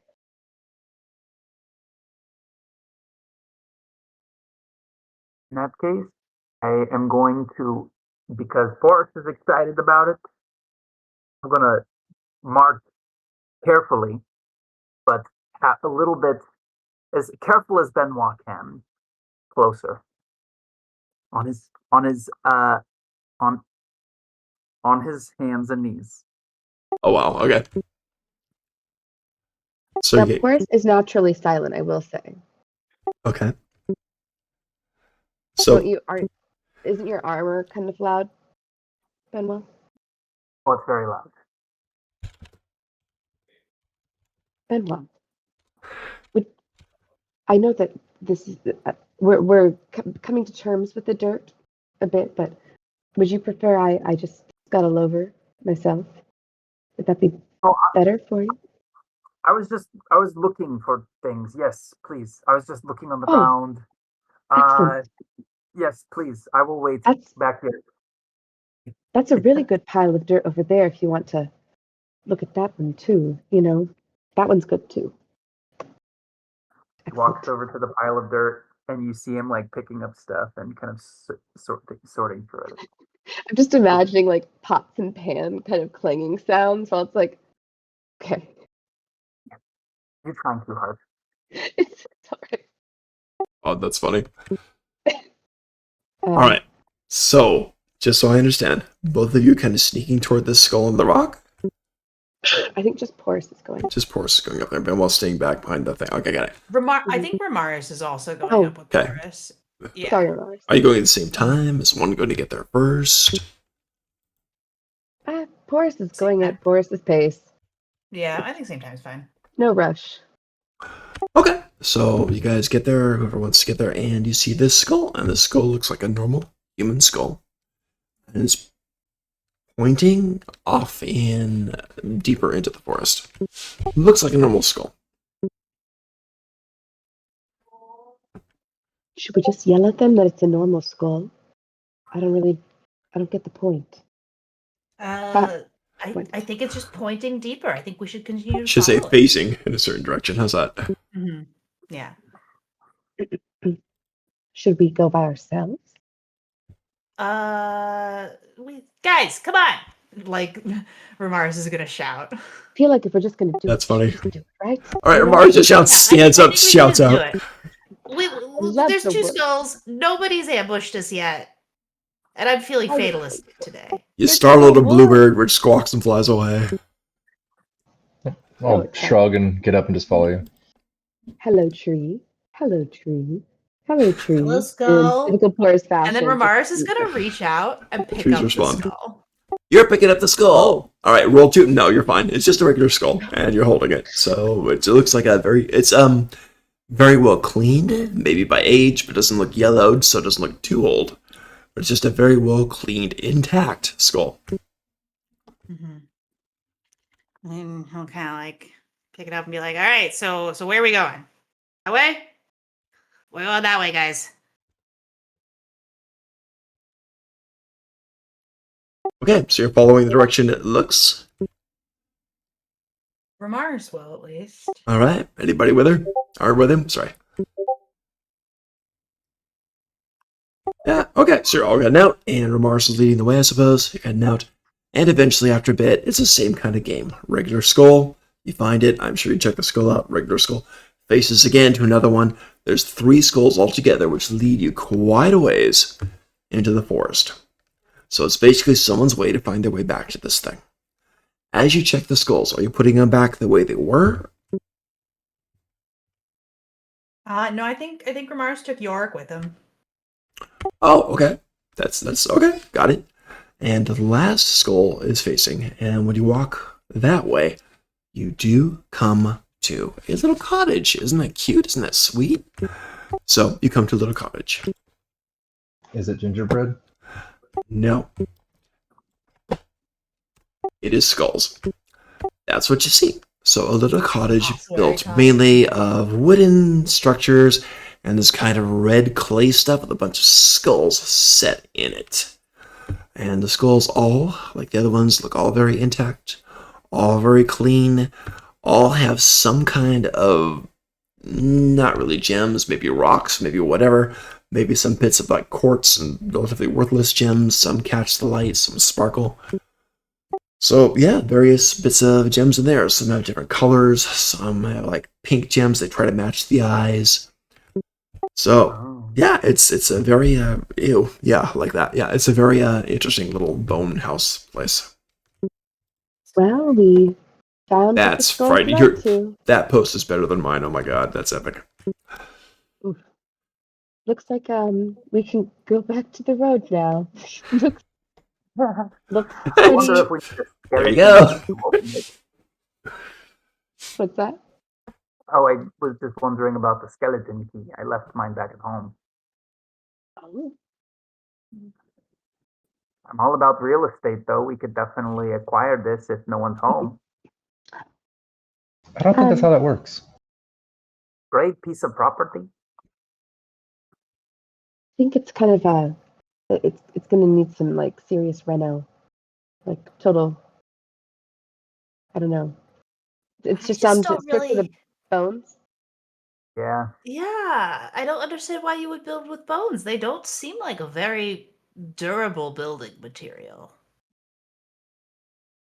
Very classic. Like, I know the style is dead, but like a classic. That's what Man, you see. What this sorry, image guys. doesn't catch, and I do want to stress, is that each of the eyes of the skulls does have some kind of gem in it. They don't appear to be expensive, but they do catch the glints of the dim lighting in here, and they do glow a bit. Some are pretty bright and different colors like that. And They Sarlin don't is look to be not- functional, but what's that? Sarlin has no longer with our party. No, she would have loved this, but no. I know. I'm really bummed that she's because I'm like, man, it sucks She's that this is taking a in no short- way compelling to Remy. She's taking a short hiatus, though. Were you there when she said that she has to do her what is it, doc? Oh yeah, the clinicals. Mhm. Yeah, Like the internship or externship or Right. I can only remember So- prison, and then I I didn't think write this day. yeah, she's not serving time in prison, but yeah. Oh, No, that's she right. did clinicals there. Right, so she's got Yeah, this in week prison. and next week, and I think she's done after that. So Okay. Hope to see her soon. Mhm. Do the jewels look like they can be removed from eye sockets? they look like they may well. You probably could. There is light inside it. It looks like a fire is going or something. There's some smoke coming out of the top. You don't see any movement or anything. There aren't a lot of windows in there. There are some windows, but the glass is very, very like low quality old style windows. It's very, very thick, kind of yellowy tinted, hard to see through. Do we want to put a... Oh, please, Mr. Picklebottom. I have an idea. Make it a level 3. Recently I've acquired a little bit of stagecraft, a little bit of a move I used to use back in my other days. Whenever I needed to have passed through the audience undetected. I like to use some invisibility. You can absolutely do that. Spell. I'd love to make one of you invisible, so that maybe you could go into this house a bit undetected to see what's what. An invisible bull in a skull china shop, perhaps. Oh my god! I just saw your dog behind you, Benjois. Oh, the puppy. Other shoulder. There. Oh, the puppy. There it is. Oh. attention. Very nice. Yeah. Oh, There you the go. Oh, puppy. bye. Oh, hello, sweetheart. Yeah, good company there. They keep us happy and friendly. We love them. What do you guys think? Should we go? They just want the bones. Does Benoit want to be invisible? Benoit will happily tromp around in the china shop as long as we're okay with him taking one of the diamonds. I actually get 3 tokens equal to my spellcast trait, which is presence. And for every action you take, I have to spend a token. So you could take up to 3 actions before the invisibility breaks. That's cool. Doc, if that's cool with you, I don't know if we'll see what happens, but taking a Absolutely. gem might be an action. It sounds like it. Yeah. Above board, Amelia, you might be able to answer this the best. Like, so spellcasting in Daggerheart, it tells me I have to roll a 10, make a spellcast roll, but since there's no spell slots in Daggerheart. Yeah. Okay. Spellcast roll. We go for it, Benoit. Let's see. do it. All right. Actually- Let's cast those magic spells. I kind of need to do it 2 for Doc if I can. First, I actually would love to use my rally ability. You can do that Just first. to, Yeah. Once per long rest, inspire the team. So everybody gets one Cards. d6, 1d6 rally dice that you all can use on abilities, Beautiful. roll, damage, etc. So you all get a 1d6. Okay, I'm gonna go for it now for the to try to cast invisibility. See how it goes. Yeah, totally. 18 with Solid. fear. I'm full anyway, but thank you. All right, 18's a All right. wonderful roll. So yeah, very solid. Benchois vanishes. He's gone. Guys, I can't even see my legs. And then he says, Who said kind that? of Just kidding. through the etherealness, is someone going to pose like cookies or something so that they open the door and I can sneak past? Or should we just Or take an action to break down the door and go in? one action, Fair take settle. down door. One action, take jewel. A third action of your choice, which would then break the spell. Benoit, this is your scene to improvise. A You one-man can always show, if you not will. take the gem. True.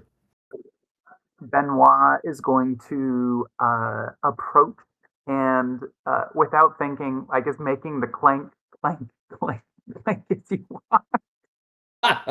We all winced And then- visibly there. I know. He walks right up to the door Okay. and brings his hand right up to it, and then right before he's going to pause. What were you going to say?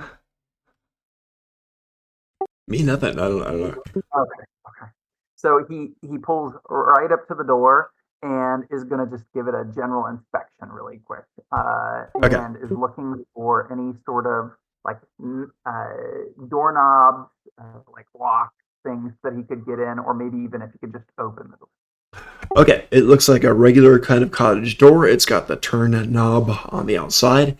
There is a knocker on it. It looks very simple and basic, kind of a pewter knocker, and nothing extraordinary. It's a regular wooden door. Seems pretty solid. Opens inward, and yeah, nothing extraordinary about this. Not even any heavy scratch marks or anything strange on it. He listens to the door.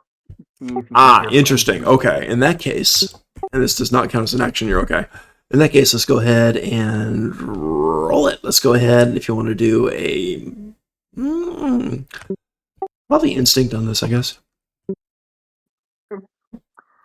Right, I get a +0. Woohoo! That is a 15 with hope. I'll take another one of those. I'm Beautiful. all pulled up. Decent roll. Not top of the line, but not bad. All right, with a 15, you do hear some talking. You're also probably close enough to smell some food. So some food's going on there. They're cooking something. And you do hear some talking, and it's this guy who's kind of just mumbling. And it's a deep, rumbly voice. This is a large person, and deep, rumbly voice. And he's just kind of droning on and on and on and on. So, you know, forearm meat. Forearm meat is the best. There's nothing really compares to forearm meat. That's the best. And you hear this woman, total opposite, very, very quick spoken, very, very kind of nervous sounding, very high pitched, and it's just, well, then you'll have some of that, then won't you? I'm sure some others will be buying it. You can enjoy that, and then we can have some more, and we can have some more, and maybe we can have some more on our exteriors, and that'll be a good thing. That'll be a very, very good thing. Forearm meat. You can have what you want, but I want the forearm meat, and you know my favorite. You know the cheeks, the actual cheeks. That's the best too. That's the best. I thought you said it was a forearm meat. Wasn't it a forearm? Anyway, they're talking like that. I am going to, without thinking too much, try very stealthily to open the door and just like crack it just a little bit. Cool. I do want to ask beforehand. You guys did notice all the glittery gem stuffs in, not very expensive looking, but in the different skulls. Did anybody take one of those yet? Just want to be sure. I don't think so, but okay. Sorry. Okay, so you crack the door. It opens. It's not even locked. And you crack it open a bit. The door is now open. I'm going to give them a quick check. They roll high. They noticed.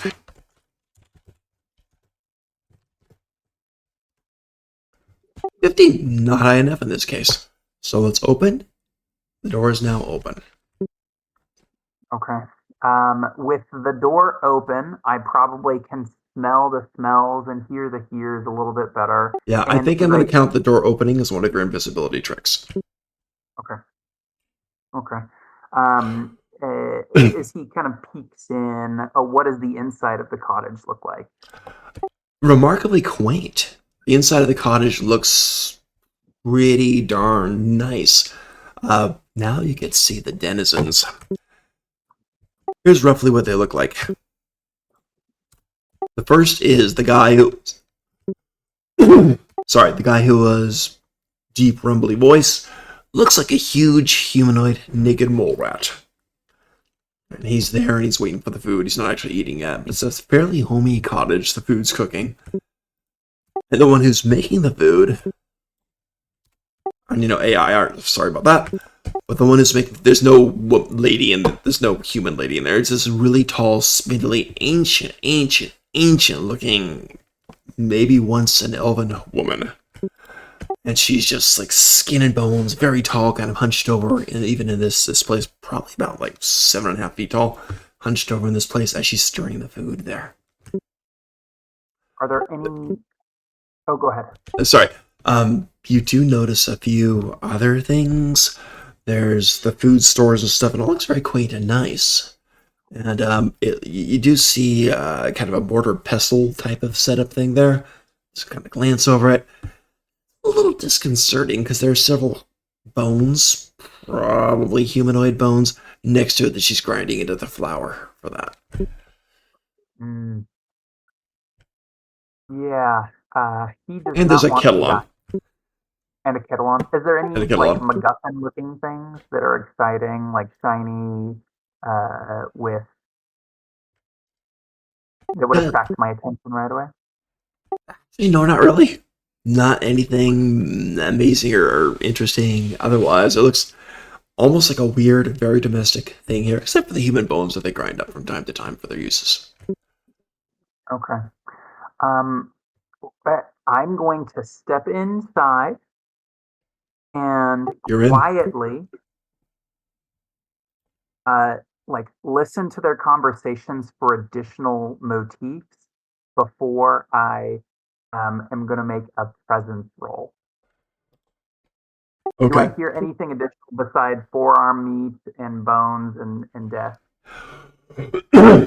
While they're talking, it's mainly about it. The naked Morat dude is going to talk about seasonings and like launch into that. I'll start talking about that, mainly food stuff. And he's talking about different things and wanting mint. He wants mint with his next meal. He wants mint. So it launches into that. At this point, you guys all know that basically naked mole rats don't have great vision, right? They've got really, really good, like, tremor sense, really, really good hearing, really good sense of smell. I'm going to roll a second check just for him because of that.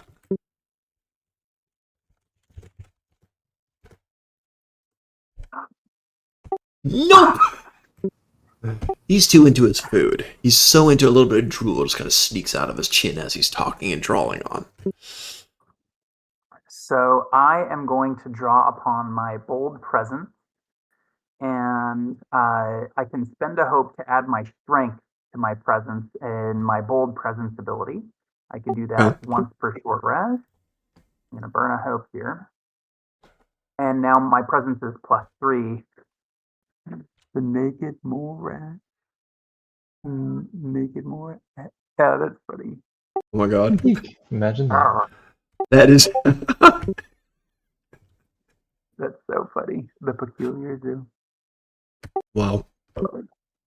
That's I that am worked. going to try and embody the sound of one of their. I look around for like a recent kill or like a recent human, and I'm going to shout, "I am the spirit of him who you killed." That's great. Give me a... Let's see. Yeah, give me a presence. Let's see how well you do on this. You've made Mr. Picklebottom so proud. There you go. That's definitely a presence. Go for it. don't forget that you have Mr. Picklebottom's rally die. Yeah, You yeah, do. another rally die. Here we go.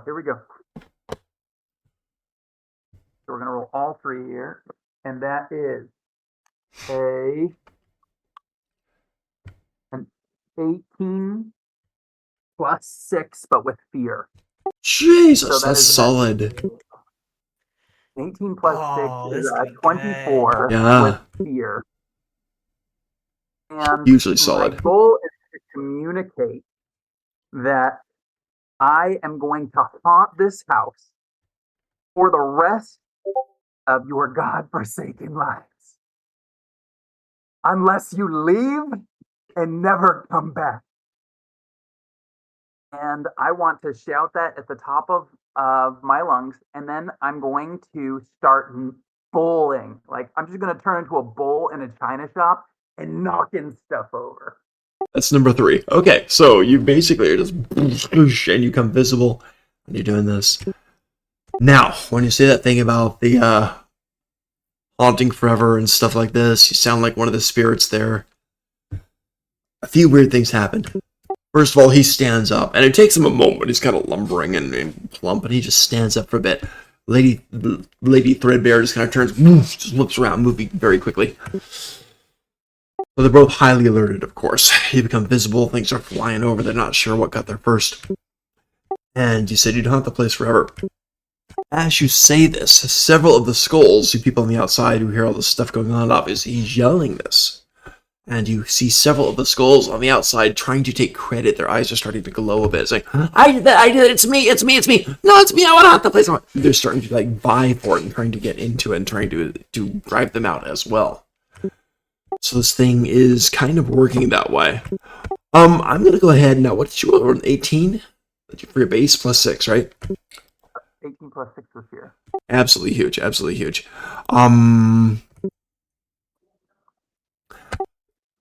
They are reluctant to leave, but I'll do this. I'm gonna keep that.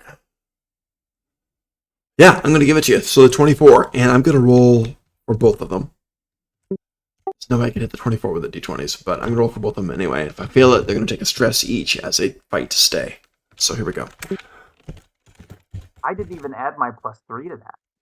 That's 20. Thank goodness. Anyways. One's not too bad, but they still fail. They're both going to take a point of stress as they kind of fight to stay there. So they do.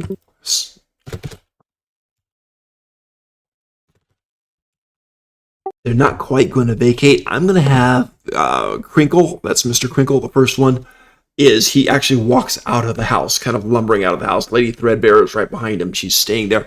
She's got her stirring spoon out. It's dripping with the humanoid soup broth, and she's in there too. So Mr. Crinkle is now just stepped past the doorway and standing up.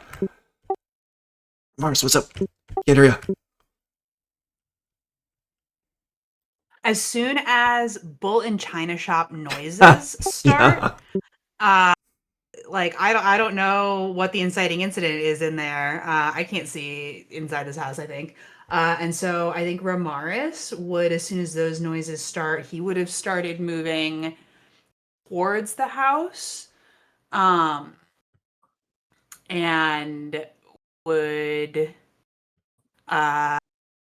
probably be like trying to stay stealthy and like would have an arrow on the naked mole rat when he leaves. Okay. But doesn't quite release the arrow until he has a little bit more info. Sounds good. So they make him roll rat out of the house now, and the lady of the house is still in the house. But Ramaris is still trying to be hidden. Gotcha. Well, we got success with hope, so it is still your guys' round. Whatever you guys want to do. No, success with fear. Oh, it's a sphere. You're right. Dang, my apologies. Okay, Lady Threadbare is inside. She is going to deal with you. She is the more decisive one. She looks over at you. She's like, "You're invading? But no one here breathing is allowed." And she is going to basically attack you. So she's going to cast a spell. So here we go. What is your evasion? My evasion is 8. 23. Oh my god. So you got hit by this. And she is basically the bones in the walls that were used to build this thing come out almost like a rib cage and just kind of pull you tight. So now you're restrained in the house. I'm going to give you 2d6 dice of damage just as incidental. That didn't work right. 1d26. Whoops. Ah! 5 points. That's much better than the 20 something damage. So yeah, so 5, and you are currently restrained on there. Okay, I'm gonna mark an armor slot. Okay, sounds good. You guys are now up. You're fighting Mr. Crinkle and Lady Threadbare. Good luck.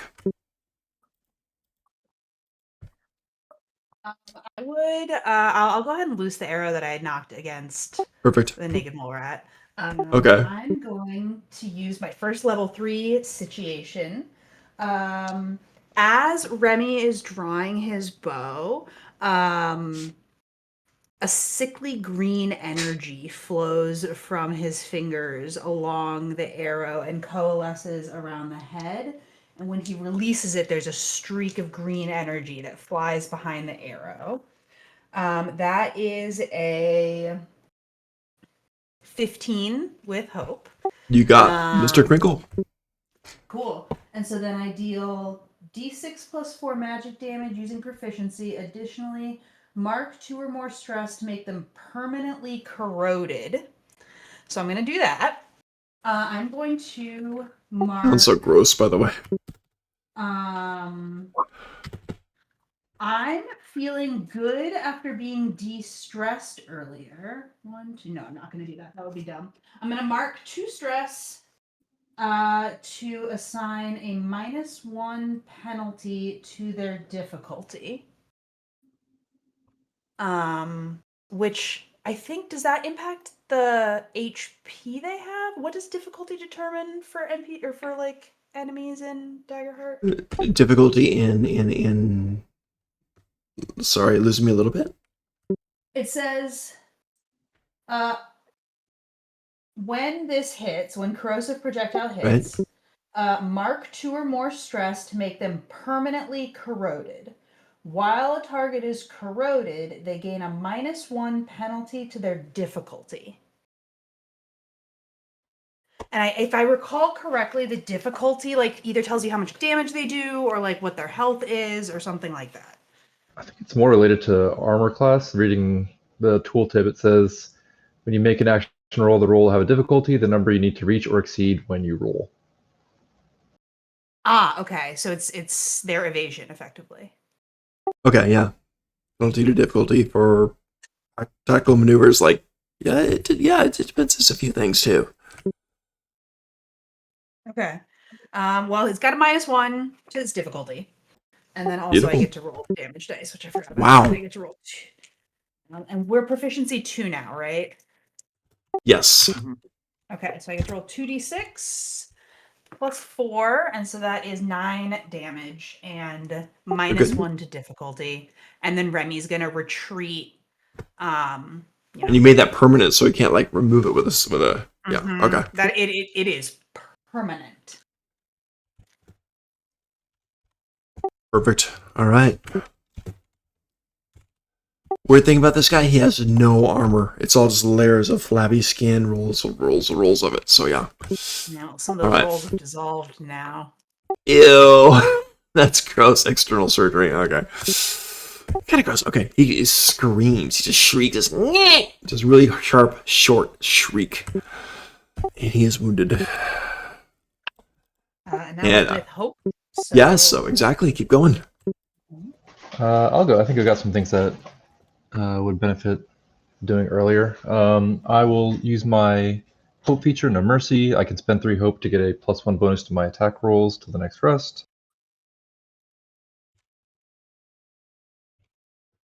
Good. Are you attacking Mr. Crinkle, the mole rat, too? Yes, I will attack Mr. Crinkle.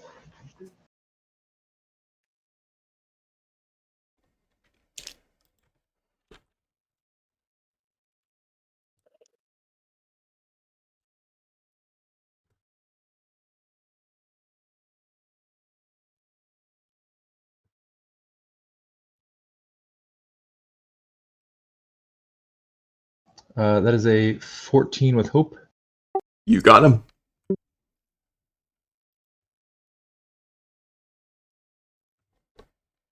I'm additionally going to kick him. When I succeed in an attack against a target with melee range, I can mark a stress to kick myself off of them, dealing extra damage and knocking back either them or myself. I'm going to attempt to kick him into the wall of the cabin.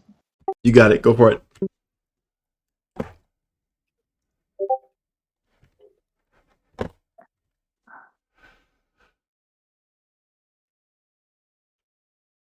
So that is 29 total damage, and Jesus. he is kicked. That is severe.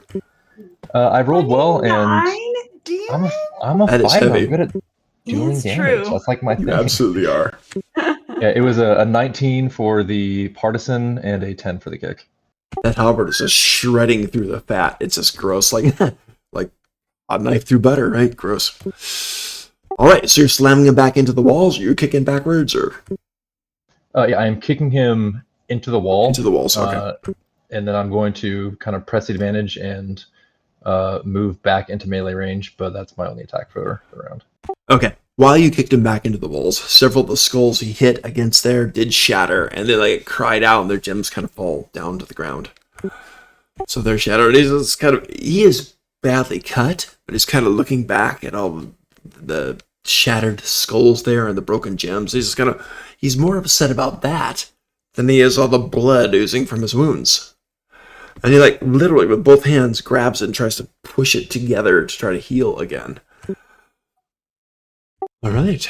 So, and that was with Hope, right? Yes, with hope. You guys are rolling. Keep going. And Mr. Picklebottom cast Paralela, spending 2 hope to cast the spell on yourself or an ally. It'll be an ally. Benoit, I'm going to set you up here. Spend 2 hope, cast on an ally within close range. Doc, I don't know if I'm within close range of Yes. Benoit. Okay. The next time the target makes an attack, they can hit an additional target within range that their attack roll would succeed against. But I can only hold this against one creature at a time. Okay. So I think it allows you to make two attacks in kind of one turn. Sounds like. Good.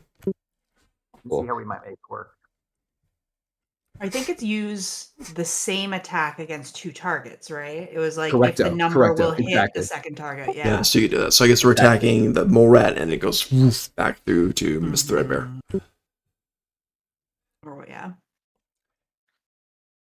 I'll before I pass it to Ben, I'll also just go to Remy from afar and say, "You got the bastard," and give you another token so you can clear one of your stresses.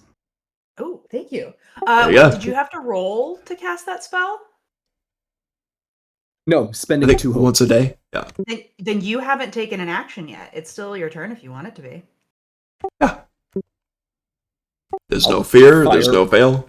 Yeah, Mr. Picklebottom is not one for up close combat, so I'll take the first combat action Mr. Picklebottom has ever taken Oh my. and do fire the hand crossbow at Yay! There you go. Today, I think Mr. I got Picklebottom becomes a man. That's great. I am fully expecting this to go horribly. Here we go. And we'll get ready. A 12 with fear. 12, and you nothing just hit the naked mole rat. That's his evasion. Hey! So it was. I thought it was going to glance off the bat, but no. All right, and then so then I need to do. All right, I'll do this to get the damage. Here we go. What is it? It's 2d6 plus 1. 5. 5. Okay. 5. 5. It's minor damage, but he does take some. Mr. So it gets a Pickle. boom, just sinks in, and it sinks in deep. I mean, it's just a hand crossbow bolt, but it sinks in pretty deep, and just kind of looks at it. And, oh. So yeah, you got him. He lets out another short, quick, kind of squeak. Nice. And you guys are succeeding with hope all the time, right? That was with hope. That was fail or fear. Oh, it's fear. Sorry, Right. God, I can't That was track the that fear. with the damn. All right, great. It is their turn now. They are wounded. Well, Mr. Crinkle is wounded. He's taking quite a bit of damage. Actually, 5. points on this because of no armor. You do see that his bright blue eyes are kind of glowing now. Maybe it's a combat thing, you don't know. You just see that all the skulls lining the house, their little gem eyes start to glow very bright. The little chips of gem eyes don't look very valuable, but they're all glowing. Most of them are just white, yellow, brown glows, kind of deep, dark amber glows, things like this. There is, well, maybe a few other colors, maybe you should go around, who knows, but there's some variety there.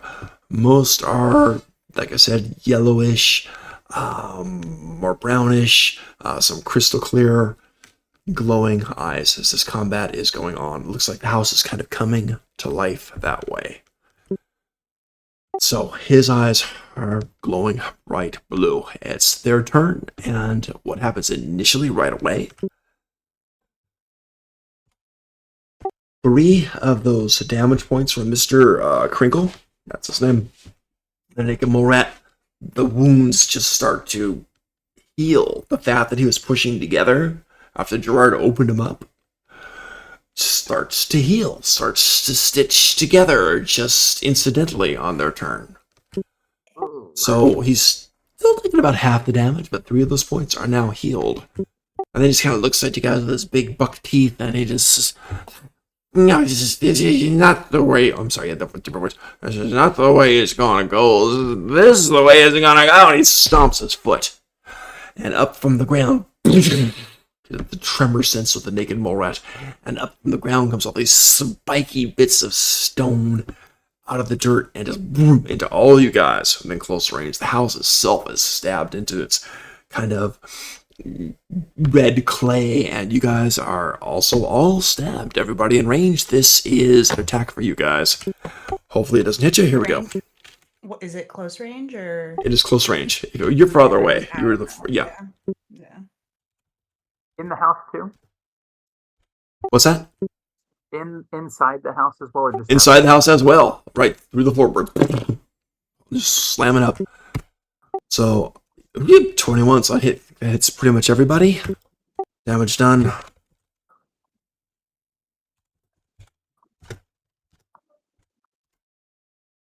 Nine, kind of a low roll, but 9 points of damage for everybody on this. So that spikes through. It is now your guys' turn. Whatever you want to do, go for it. Good luck. Don't think Porus is gone. Porus, do you want to go? No battle? Yeah, sorry, no, I've been taking my time. No, I think Porus seeing everyone get stabbed does not like that. And they're going to turn into I think a powerful beast, maybe a bull, because that's giving skull, and I like Bull. that. I thought that was the bull in the China shop earlier, but okay. Is that, yeah, it's on theme. Yay! Matching bull twins, bull twins. Okay. Bull twins are both good. Bulls. 2 bulls, 1 China shop, except I'm way outside the China shop. But And not Ferdinand. let's see. And that's just my... Oh wait, I gotta do that. I think transform. Okay, that is selected. Never know how to do this. Okay, so then I would like to attack the mole guy. Am I able to move into closer range? Absolutely.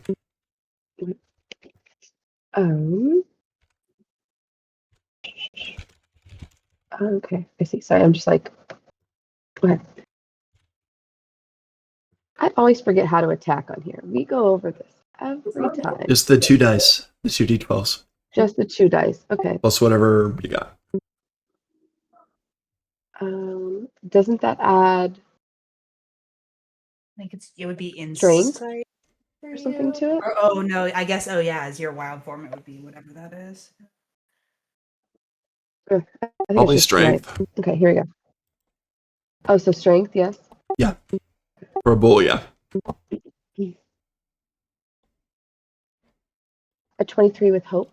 Oh yeah, I don't You just smashed into him. He smashes into the wall. And again, more skulls crack and shatter. He looks back, and some of you guys catch the expression. He's very nervous when some of the skulls shatter. And he looks at him, studies them, and looks relieved. His eyes are still glowing blue. Many of the skulls, all the skulls that are intact, have glowing eyes of varying shades. And we're picking up on this. You are picking up on that, yes. Excellent. Not giving you more than that right now, damage. but you're picking up on that. Do I roll damage for that attack? Mm-hmm. What's the damage die on your bull attack? Like it would be like D6 or D8 or something like that. Um. You mean to hit? Because you already hit him for sure. Yeah, Yeah, but yeah. don't I have to? If What's I the damage? be Yeah. successful in hitting him, isn't there damage that should be okay? Yeah. Do you have a bull character sheet in Demiplane somewhere? Like for when you wild shape, you can like look at the wild shape character sheets. I'm not joking. Every time I do this, I forget how to do this. This Can is you roll a why one? I print We it got it. out because I can't deal with those interfaces. Like I just need to have the information in front of me. Yeah. This is different. You roll a d10, add the result to the damage roll. It's not the same thing. Where is the damage roll? Where would I just do like a typical damage roll?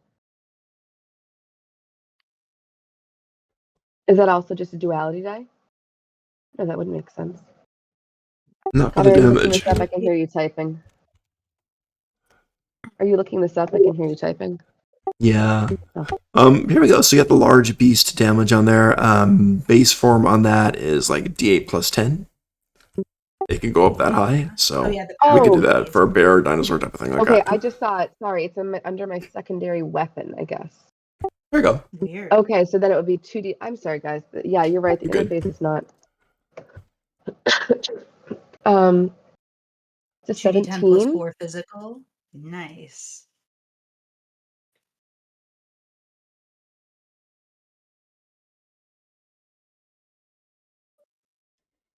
Did you hear me, Doc? Sorry. No, I'm sorry. How much? Oh, it was a 17. Damn, 17 damage. Jesus Christ. Okay. Yeah, takes 2 more Got a points. fighter. So he grunts boom, as he's back there. Several of the skulls shatter, and he checks them out. And he looks at you with this being just gored in his big, gigantic, naked bull rat body, and kind of looks. She said, "That is not right. We can't use that skull. Do you have another shape?" So I'm bad at this. Did you get hope or fear on that? That was hope. Hope. You guys are fine. Carry on. For this one, I will. This is mostly flavor doc, so tell me Sure. yes or no. But with this most recent level, I took the ability of versatile fighter, and it says you can use a different character trait for an equipped weapon rather than the trait the weapon calls for, right? And with the bold presence, I took kind of this scary, freaky ghost thing, and what I want to do is allow the rings, like because they're magical rings, they're no Right. longer like punching bronze knuckles. They're gonna actually like come off my hands and become like floating projectiles that That start sounds like fun. circling. That's how I'm gonna retcon this one attack, 2 people sort of thing as well. So I like it. Go for it. So he's grappled, but he is going to like reach up, and as he's reaching up to try and like rip the things off, the rings Yes. float off his fingers and start like shooting, flying at the hag. Nice. At the mole rat. She screams, And high pitched and long, just. I'm going to roll with presence here to hit. Oh, and before I do that, I take the Guardian with the Unstoppable. So that's the There you go. It's Guardian countdown sitting on starts. the Guardian with the fat.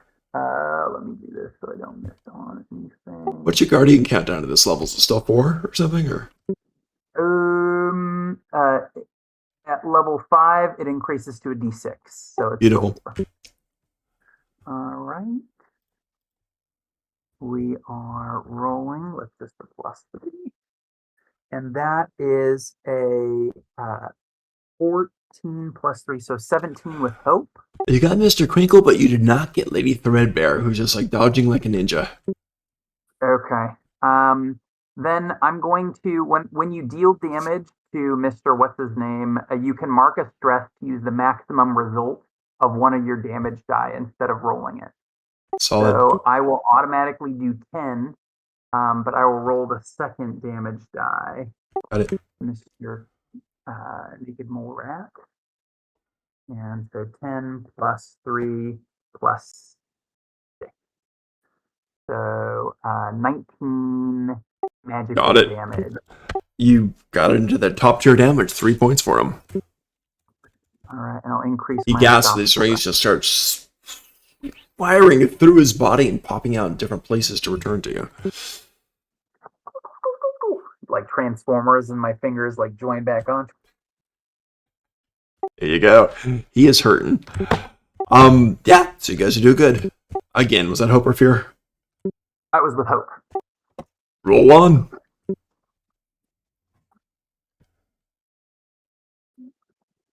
Grab me one. Yeah. Um, I'm trying to think about have anything specific to do. The corrosive thing was the coolest.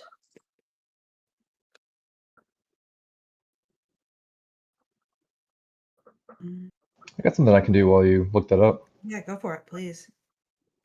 All right. I am still in melee range against Mr. Crinkle. You I are. will attempt to attack him again.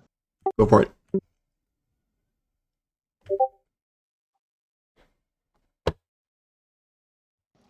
It's a 15 with hope. Got him. You guys are your alright, hope this game. Oh my. I am going to spend a hope to do a whirlwind attack. When I make a successful attack against a target within very close range, You get her too. I can spend a hope to use attack against all other targets. I'm not going to aim at Ms. Threadbare. I'm going to aim at the skulls I can reach. That's on the wall. interesting. That is very So interesting. Go for it. Just a very wide, broad sweep, hitting him and any skulls I can get along the way. That's interesting. So a bunch of skulls start shattering in a row along there. Nice. I'll be a dramatic diagonal. So he will take 15, and they will take either 7 or 8. I can't remember if you round up or down in this game. 15 is good. That's 2. Oh, wow. Okay, at this point, that downs him. That's a lot of damage he's taken. A variety of sources, and he just whoosh. You opened him up. He falls to the ground. He's on all fours. Blood's just pouring out also out of his mouth and nose. He's not doing good. He is dying. It looks like. Remember, he healed last time. Now, you've also shattered several of those skulls in the line, just breaking through like an anime sequence. So, because reasons, go ahead and roll a d6. Let me know if you get a 1.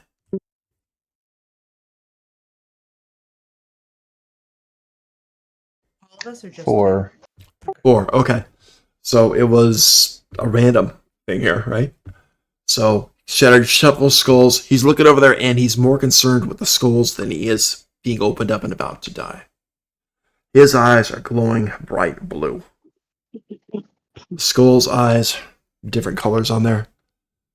Seems like he's breathes a coughing, moist sigh of relief. You attacked with hope.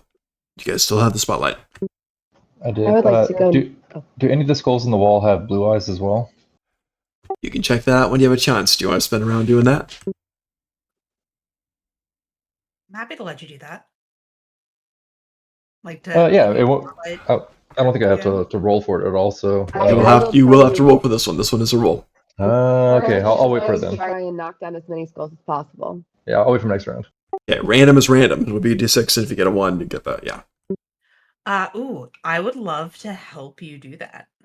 Like Okay. I will take the help action.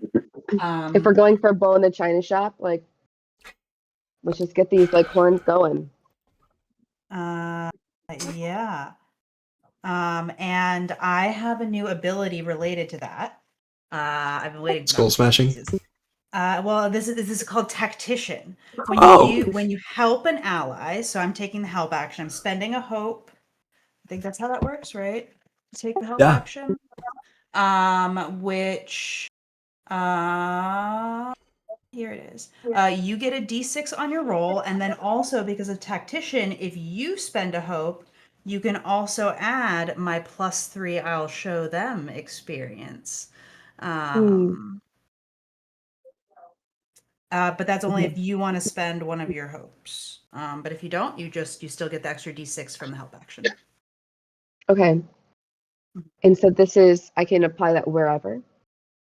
To your whenever you roll your duality dice, you would add the d6 Okay. to it. Okay. So that would be, I guess, another strength check, right, Doc? For the bull, yes. And then I added d.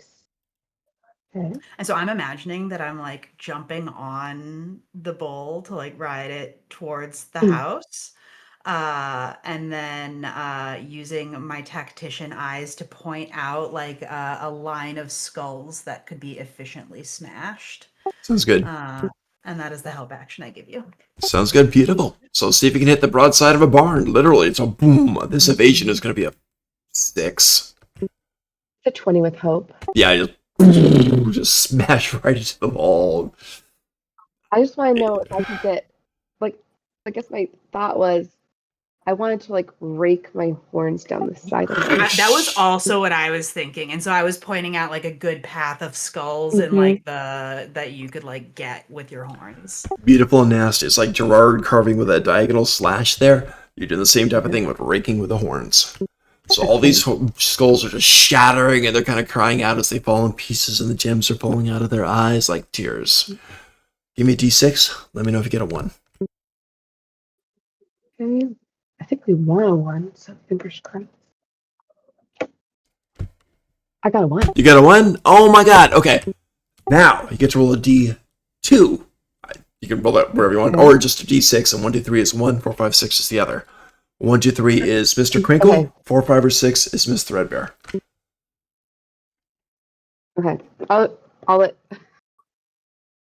I got a 4. Okay, that's Miss Threadbare. Mm-hmm.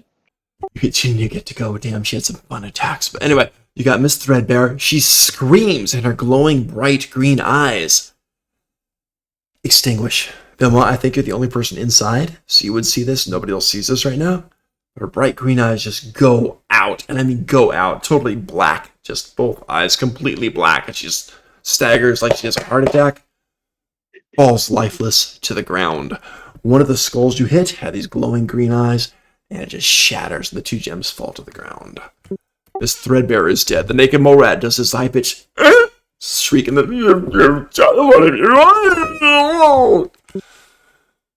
wow, was that with hope? It was. I'm terrible to keep track of that. Damn, you guys are still going. Go for it. I want to go then. And as Remy flips off the bull, not flips off, but flips off the bull, that has just That was great. that is just dragged. Damn bulls. Remy's gonna like flip in the air and grab his whip, and lash out at a skull with blue eyes, the closest skull with blue eyes, I guess. You got it. Okay, so you're not really. Here's the way it's designed. You're not really spending a round to investigate the area. You're doing it during an attack. So it's still going to be the random 1 in 6 chance because you're not spending time to match it. So cool. So see if you can hit it. It's easy if you're doing the skulls, specifically the skulls. So give me an attack roll and let's see if you get it. I did roll with fear. Oh, thank God. I mean, sorry. And I didn't roll well. It's an 11 with fear. It still hits the skulls. That's definitely easy on that. So yeah. So let's roll. Give me a d6. If you get a 1, you got him. I got a 2. Close. He freaks out. It's a frightened chirp that he gives. That said, so the whip has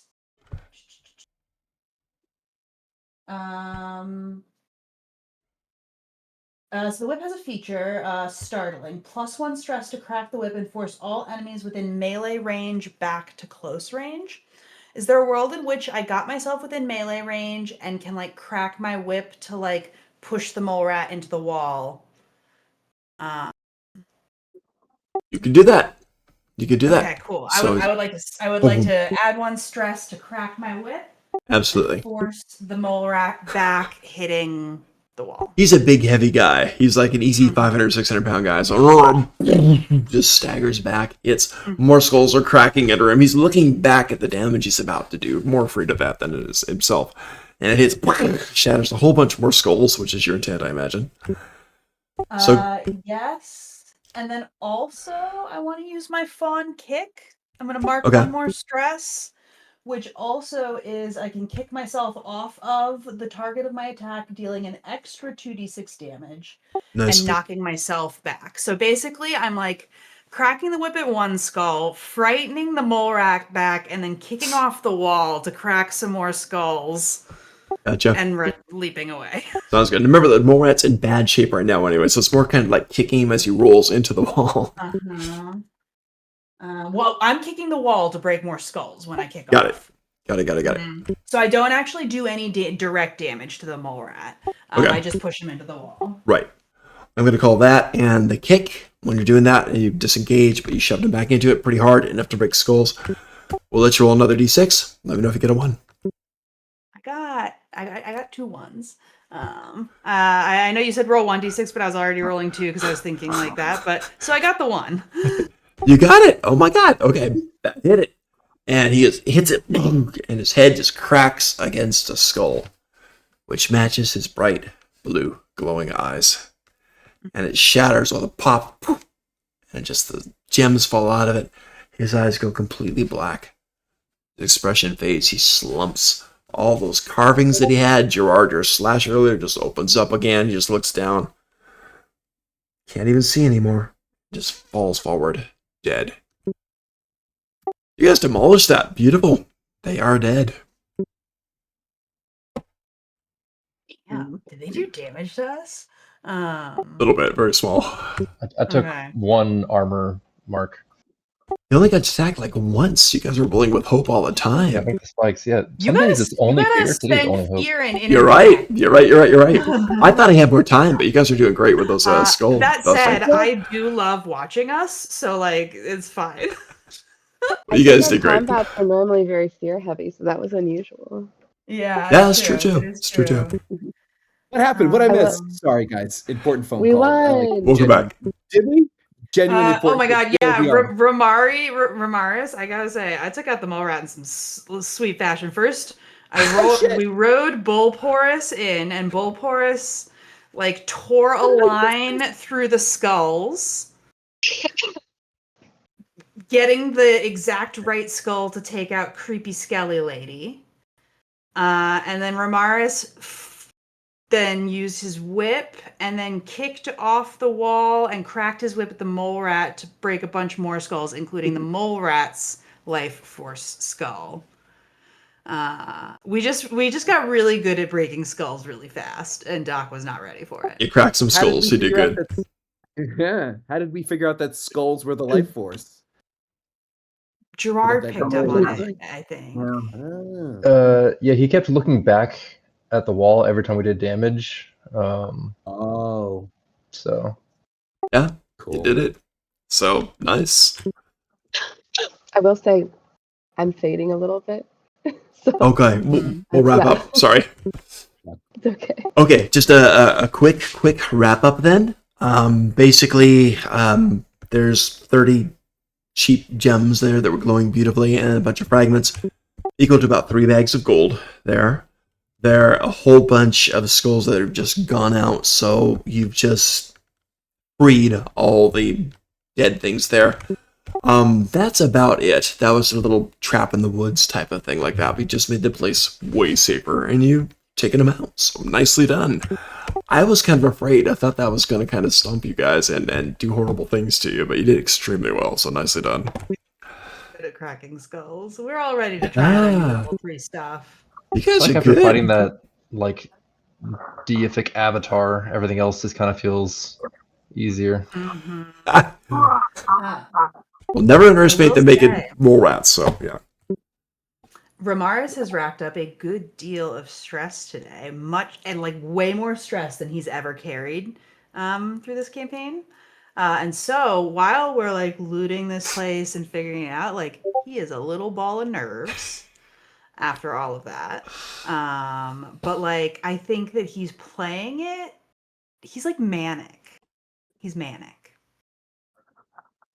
after that. That's what he is. I'm like, I need to figure out where he's at. He's manic. He's like way too hyped up on that because that was a fight where he's like, it was really clear. Those guys were awful. They were gonna eat people. They do eat people. They track people in their thing. Guys, that was awesome. That is the type of stuff that we need to be doing. Not these weird like cultists where they're like they haven't done anything bad yet, but they might do. Like this was good. I liked this. This is the kind of thing we need to be doing. Nice. Clear-cut heroism, yeah. Literal Mr. people Picklebottom eaters. Yeah. Mr. Picklebottom spends his final inspirational words token, which I'm using quarters as you can tell with my tokens, and goes over to Remy and says, "You performed beautifully." You can clear a stress if you'd like, Remy. Nice. Thank you. And with him having cleared 3 stresses from Remy today, I still am half full on stress. Oh my god. Oh wow. Yeah. And so Remy's like, thank you, Mr. Picklebottom. You know, I'm really starting to get this whole like life's a play thing. You know, you just gotta try and impress the people around you. And when you impress the people around you, sometimes they keep going to other parts of their lives. And he kind of like calms down a little bit and continues looting. And with that, I know we have to end, so we'll bring it to that, and we'll pick up next time when you guys are going to make camp for the night. Sound good? Sounds good. Well done, guys. Take care. That was fun. I'll see you in 2 weeks. That was very Take care, fun. guys. See y'all. See you next Bye time. bye. Everybody. Bye. Bye.